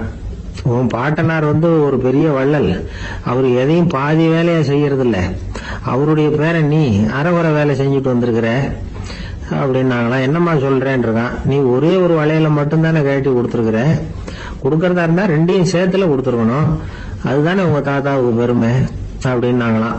அம்மா, தெரியாம செஞ்சுட்டேன், உங்ககிட்டயும் அரை வாங்கிட்டேன் அப்படி இப்படின்னு அவன் சொல்லியிருக்கிறான். இப்போ அம்மா கொஞ்சம் இருங்க, அந்த கவிஞர் இன்னைக்கு நம்ம ஊர்ல தான் தங்கி இருப்பாரு, நாளைக்கு காலையில தான் அவர் எங்க இருக்காருன்னு விசாரிச்சு இன்னொரு வளையலையும் கொடுத்துடுறேன் அப்படின்னு இருக்கான். மகனே, நல்ல செயல்களை எல்லாம் நாளைக்குன்னு ஒத்தி போடாத, நாளைக்கு என்ன நடக்குங்கிறது யாருக்கு தெரியும், இப்பவே போ, எங்க இருக்காருன்னு பாரு அப்படின்னு இருக்காங்க. மகன் புறப்பட்டான். பள்ளி ஆசிரியர்கிட்ட போய் கேட்டானா அந்த கவிஞர் எங்க இருக்காருன்னு. அவர் சொன்னாராம். உடனே போய் அவர் இருக்கிற இடத்துல கதவை தட்டியிருக்கான். ராத்திரி நேரத்துல இவனை கண்டதும் அவருக்கு ரொம்ப ஆச்சரியம். இவன் இன்னொரு கை வளையலையும் எடுத்து நீட்டியிருக்கான். அவர் திகைச்சு போய் நிக்கிறார். அவரால் என்ன பண்றதுன்னே தெரியல, ஆனந்த கண்ணீர். இது பெரியவர்கள் கூற கேட்ட ஒரு வரலாறு. இன்னைக்கு இப்படிப்பட்டவங்களை பார்க்க முடியுமா? வறுமை வள்ளல் தன்மையை ஒன்று செய்து விடாதுங்கிறதுக்கு இது ஒரு உதாரணம். ஒருத்தன் இன்னொருத்தனை பார்த்து கேட்டானா, எங்க தாத்தா உங்க தாத்தாவுக்கு 100 ரூபா கடன் கொடுத்திருக்கிறார், அதை எப்ப திருப்பி கொடுக்க போறேன்னு. கவலைப்படாத, எங்க பேரன் அதை உங்க பேரன்ட்ட திருப்பி கொடுத்துருவான் அப்படின்னு நானா. ஒரு ஊர்ல ஒரு பெரியவர் இருந்தார். அவர் ஒரு குரு. அவர் தொடர்ந்து தியான கூட்டங்கள் நடத்துவார். அந்த கூட்டத்துல கலந்துக்கிறதுக்காக பல ஊர்கள்ல இருந்து சீடர்கள் நிறைய பேர் வருவாங்க போவாங்க. ஒரு நாள் அங்க கூட்டம் நடந்துகிட்டு இருக்குது. அந்த சமயத்துல சீடர்கள்ல ஒருத்தன் என்னத்தையே திருடி விட்டான். மற்ற சீடர்கள் அதை கவனிச்சுட்டாங்க. இவன் ஆப்பிட்டுக்கிட்டான். கூட்டம் முடிஞ்ச பிற்பாடு இவன் திருடின விஷயத்த அந்த பெரியவர்கிட்ட போய் சொன்னாங்களாம். அவர் கவனத்துக்கு கொண்டுகிட்டு போனாங்க. ஆனா அவர் இத காதிலே போட்டுக்கல, கண்டுக்கவே இல்லை. போய் சொன்ன சீடர்களுக்கெல்லாம் ஏமாத்தமா போயிட்டுது. என்ன இது, இவ்வளவு தூரம் நாம கண்டுபிடிச்சு போய் சொல்றோம், அவரு கண்டுக்கவே மாட்டேங்கிறாரே அப்படின்னு ஒரு மாதிரி ஆயிட்டாங்க. இருந்தாலும் அதை பத்தி ஒண்ணுமே சொல்லிக்கல, பேசாம இருந்துட்டாங்க. கொஞ்ச நாள் ஆச்சு. அதே ஆளு மறுபடியும் ஒரு திருட்டுல மாட்டிக்கிட்டான். சீடர்கள் மறுபடியும் அந்த குரு கிட்ட விஷயத்த சொன்னாங்க. அவர் அப்பவும் வழக்கம் போல சும்மாவே இருந்துட்டார். இவர் இப்படி இருக்கிறத பார்த்ததும் அந்த சீடர்களுக்கு கோபம் வந்துட்டுது. உடனே அந்த சீடர்கள்லாம் ஒன்று கூடி பேசினாங்களாம். எல்லாருமா சேர்ந்து ஒரு விண்ணப்பம் தயார் பண்ணாங்க. அதை குருநாதர்கிட்ட கொண்டுட்டு போய் கொடுத்தாங்க. அந்த விண்ணப்பத்தில் இவங்க என்ன எழுதியிருக்கிறாங்க தெரியுமா? குருநாதர் அவர்களே, உடனே திருடனவன் மீது சட்ட நடவடிக்கை எடுக்கணும். நீங்க அப்படி அவனை இங்க சேர்க்கப்படாது. நீங்க சேர்த்தீங்கன்னா நாங்க இங்க இருக்கிறத பத்தி யோசிக்க ஆரம்பிச்சிருவோம். அவனை இந்த மடத்தை விட்டே துரத்தி பண்ணணும். நீங்க அவனை வெளியில அனுப்புங்க, இல்லைன்னா நாங்க அத்தனை பேரும் வெளியில போயிடுறோம். இப்படிதான் அந்த விண்ணப்பத்தில் எழுதியிருக்கிறாங்க. குரு அந்த விண்ணப்பத்தை வாங்கி படிச்சு பார்த்தார். அதுக்கப்புறம் அதை எழுதின அத்தனை பேரையும் கூப்பிட்டாரு. எல்லாரும் இப்படி வாங்கன்னாரு. வந்தாங்க. இப்படி என் எதிரில் உட்காருங்கன்னார். உட்காந்தாங்க. அப்புறம் சொன்னார், இதை பாருப்பா, நீங்க எல்லாரும் புத்திசாலிகள். உங்களுக்கு எது நல்லது எது கெட்டதுங்கிறது நல்லா தெரியும். நீங்க மேற்கொண்டு ஏதாவது படிக்கணும்னு நினைச்சா வேற எங்க வேணும்னாலும் போகலாம். அதுக்கு நான் தடை சொல்ல மாட்டேன். ஆனா உங்களால குற்றம் சாட்டப்பட்ட அவன் இருக்கானே, அவன் எப்படின்னா அவனுக்கு எது நல்லது எது கெட்டதுங்கிறதெல்லாம் தெரியாது. அதனாலதான் திருடுறான். நீங்க சொல்றது மாதிரி அவனை அடிச்சு துரத்தி விடுறோம்னு வச்சுங்க, அவனுக்கு எப்படி நல்லது கெட்டது தெரியும்? அவனுக்கு அதை யாரு சொல்லி கொடுக்கறது? அதனால இங்கேயே இருக்கட்டும், அதுதான் சரி. இதுக்காக நீங்க எல்லாரும் என்னை விட்டுட்டு போனாலும் சரி, அவனை நான் விரட்ட மாட்டேன் அப்படின்னு விட்டாரான். இவ்வளவையும் திருடனை அந்த சீடன் கேட்டுக்கிட்டே இருந்திருக்கான். அவன் கண்கள்ல கண்ணீர். அப்படியே எழுந்திரிச்சு வந்தான். குரு காலில் விழுந்தான். அவன் கண்ணீரில் அவனது தீமை கழுவப்பட்டது அப்படிம்பாங்க. அதாவது சீடர்களுக்கு அந்த குருவோட பெருமை அப்பதான் புரிஞ்சுதான். ஒரு நல்ல ஆசிரியர் இருக்காருன்னு வச்சுங்க, நல்லா படிக்கிற பையனுக்கு தான் பாடம் சொல்லி கொடுப்பேன்னா அது என்ன பெரிய விஷயமா? மோசமா படிக்கிறவனையும் மாத்தி காட்டுறேங்கிறது தான் பெருமை. இந்த காலத்து குரு ஒருத்தர் ஒரு ஆசிரமம் வச்சு நடத்திட்டு வந்தார். நிறைய பேர் தினம் வருவாங்க போவாங்க. ஒரு நாள் ஒருத்தன் வந்தான். அந்த குரு முன்னாடி போய் நின்னான். ஐயா, என்ன உங்க சீடனா ஏத்துக்கணும்னா. அந்த குரு நிமிர்ந்து பார்த்தார். உன்னுடைய நோக்கம் என்னன்னு கேட்டார். ஐயா, உங்ககிட்ட கொஞ்ச நாள் இருந்தேன்னா நல்ல பழக்க வழக்கங்களை கத்துக்கலாம். அதுக்கப்புறம் வெளியில போய் ஒரு நல்ல தொழில் தொடங்கி வாழ்க்கையில முன்னுக்கு வரணுங்கிறது தான் என்னோட நோக்கம் அப்படின்னா. நீ சொல்றது சரி, ஆனா உன்னால இங்க நல்ல பழக்க வழக்கங்களை கத்துக்க முடியலன்னு வச்சுக்கோ, அப்ப என்ன பண்ணுவேன் அப்படின்னு கேட்டார் அவர். அப்படி ஆச்சுன்னா என்ன, உங்களை மாதிரியே ஒரு ஆசிரமம் ஆரம்பிச்சு அதுக்கு குருவா இருந்துட்டு போறேன் அப்படின்னா. ஜப்பான்ல உள்ள ஒரு புத்த விகாரை, அங்க ஒரு வயசான பௌத்த குரு தங்கி இருக்கிறார். ஒரு நாள் ராத்திரி கடுமையான குளிர். அவரால் தாங்க முடியல. பார்த்தார், மரத்துல செஞ்ச புத்த சிற்பங்கள் அங்க நிறைய இருந்தது. அதுல ஒன்ன எடுத்து அதுக்கு தீ மூட்டி அந்த நெருப்புல குளிர் காஞ்சிட்டு இருக்கிறார். மர சிற்பம் தீ வச்சதும் படபடன்னு வெடிக்க ஆரம்பிச்சுட்டுது. அந்த சத்தத்தை கேட்டதும் அந்த புத்த விகாரையின் குருக்கள் வெளியில ஓடி வந்தார். இவர் ஆனந்தமா குளிர் காஞ்சிக்கிட்டு இருக்கிறார். அவரால் பொறுத்துக்க முடியல. தெருவில் தெரிஞ்சுக்கிட்டு இருந்த அந்த பெரியவரை இங்க தங்க அனுமதிச்சதே அவரு தான். இவர் இப்படி பண்றாருன்னு நினைச்சுக்கிட்டே அவரை கோபமா பார்த்தார். ஏன் இப்படி கோபமா பாக்குறீங்க, இப்படி உட்காருங்க அப்படிங்கிறாரு இவர். அவருக்கு இன்னமும் கோபம் வந்துட்டுது. எங்கள் கடவுளை எரிச்சுட்டீங்களே அப்படின்னு சத்தம் போட்டாராம். அப்படியா அப்படின்னு கேட்டுக்கிட்டே அந்த சாம்பலை கிளறினார் இவர். என்ன செய்யறீங்கன்னு கேட்டிருக்காரு அவர். நான் எலும்புகளை தேடுறேன்னாராம். நீங்க ஒரு பைத்தியம், இது ஒரு மர சிற்பம், இதுல எலும்புகள் கிடையாது அப்படின்னாராம். அவருக்கு கோபம் வந்துட்டுது. உடனே வெளியில போங்கன்னு கத்தியிருக்காரு. வெளியில தள்ளி கதவையும் சாத்தி விட்டாராம். மறுநாள் காலையில கதவை திறந்து பார்த்தா அந்த வயசான பெரியவர் ஒரு மைல்கல் மேல சில காட்டு பூக்களை வச்சு புத்தம் சரணம் கச்சாமின்னு சொல்லிக்கிட்டே இருக்கிறார். இவருக்கு சந்தேகமா போட்டுது. கிட்ட போனார். என்ன செஞ்சுக்கிட்டு இருக்கீங்கன்னு கேட்டார். இது என்னுடைய காலை நேர பிரார்த்தனைனாராம். நிஜமாவே நீங்க ஒரு பைத்தியமா தான் இருக்கணும், ஏன்னா அது ஒரு மைல்கல் அப்படின்னாராம். இப்ப அந்த பெரியவர் சொன்னாராம், நீங்க ஒரு மரத்தை புத்தரா நினைக்கும் பொழுது நான் ஏன் ஒரு மைல்கல்ல புத்தரா நினைக்கப்படாது? நான் புத்தரை எரிக்கலாம், ஏன்னா அவரை நான் நேசிக்கிறேன். அந்த சிற்பம் மரத்தால் ஆனதுங்கிறது எனக்கு தெரியும். நான் ஒரு மைல்கல்ல தொழலாம், ஏன்னா அது எனது பூக்களை தாங்குது. நான் இந்த மைல்கல்லுக்குள்ள மறைஞ்சிருக்கிற புத்தரை பார்க்கிறேன்.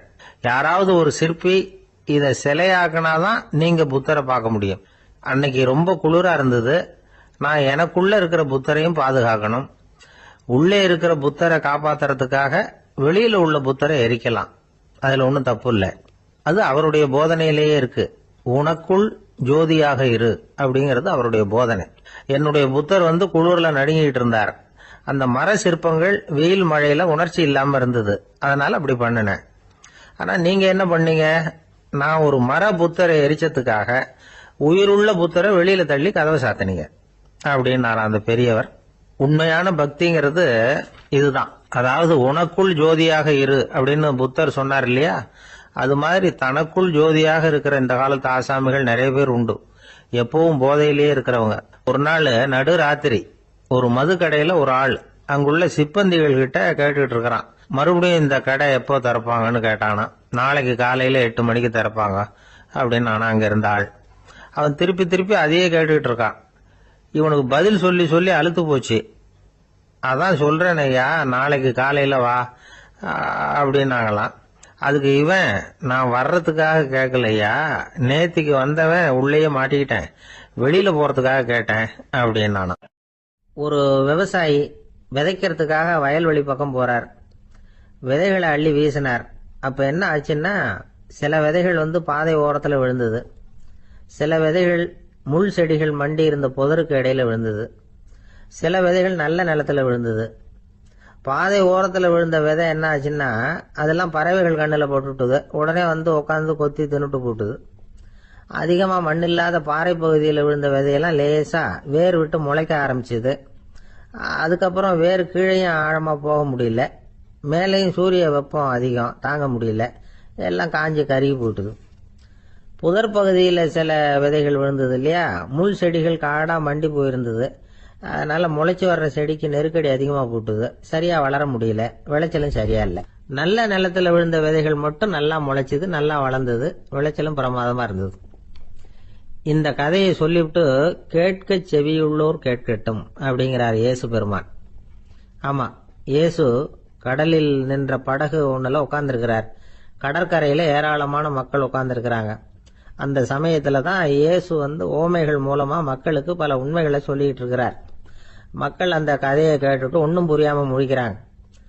அத கவனித்த இயேசு அந்த ஓமையை விளக்க ஆரம்பிச்சார். இதுல அந்த விதைக்கிறவர் தான் இறைவன். அவருடைய வார்த்தைகளை விதைக்கிறார். அந்த வார்த்தைகளை கேட்கிற மக்கள் அந்த விழுந்த விதைகள் மாதிரி 4 வகையானவர்கள். சில பேர் பாதை ஓரத்தில் விழுந்த விதைகள் மாதிரி. இறைவன் வார்த்தைகளை அவங்க கேட்கறாங்க, ஆனா தீய எண்ணங்கள் செய்கைகள் மூலமா விதைக்கப்பட்ட வார்த்தைகள் அழிஞ்சு போடுது. இறைவன் வார்த்தைகளை கேட்ட உடனே மகிழ்ந்து போய் உடனே சில பேர் அதை ஏத்துக்கிறாங்க. இவங்கெல்லாம் அந்த பாறை பகுதியில் விழுந்த விதைகள் மாதிரி. அதனால இவங்கெல்லாம் வேறு இல்லாதவங்க. கொஞ்ச காலத்துக்கு இறை வார்த்தைகளுக்கு கீழ்ப்படிந்து நடப்பாங்க. அதனால ஏதாவது இடைஞ்சல் ஏற்பட்டா உடனே தடுமாறுவாங்க. தங்கள்கிட்ட இருக்கிற நல்ல பண்புகளை விட்டுட்டு பாவ வழிகளுக்கு போயிடுவாங்க. முள் செடிகளுக்கு இடையில விழுந்த விதைகள் மாதிரி உள்ளவங்க யாருன்னா, இவங்களுக்கு உலக கவலை உண்டு, செல்வத்தின் மீது மயக்கம் உடையவர்கள். உலக ஆசைகள் இவங்களுக்குள்ள பூந்துடுறதுனால அங்க இருக்கிற நல்ல பண்புகள் மறைஞ்சு போயிடுது. அதனால அவங்களும் உபயோகம் இல்லாதவங்களா ஆயிடுறாங்க. நல்ல மனிதர்கள் நல்ல நிலத்துல விழுந்த விதைகளுக்கு ஒப்பானவர்கள். இவங்க இறை வார்த்தையை கேட்கறாங்க, அதை ஏத்துக்கிறாங்க, அவங்களும் நல்லபடியா வாழறாங்க, அடுத்தவங்களுக்கும் உபயோகமா இருப்பாங்க. இதுதான் இயேசு சொன்ன விளக்கம். நல்ல வார்த்தைகளை கேளுங்கள், நல்ல வார்த்தைகளை ஏற்றுக்கொள்ளுங்கள், அடுத்தவங்களுக்கு உபயோகமா இருங்க. இதுதான் பெரியவங்கள்லாம் நமக்கு சொல்லுகிற உபதேசம். ஒரு அப்பா தன்னுடைய மகனுக்கு உபதேசம் பண்ணார். இத பாருப்பா, நல்ல வார்த்தைகளை கேட்கணும், எப்போதுமே மகன் அப்பா பேச்ச கேட்கறது நல்லது அப்படின்னாராம். நீ ஏதாவது ஒரு தப்பு பண்ணா என் தலையில ஒரு முடி நரைச்சி வெள்ளையா போடும்பா, நீ செய்யற ஒவ்வொரு தப்புக்கும் என் தலையில ஒவ்வொரு முடி வெள்ளையாயிடும் அப்படின்னாராம்.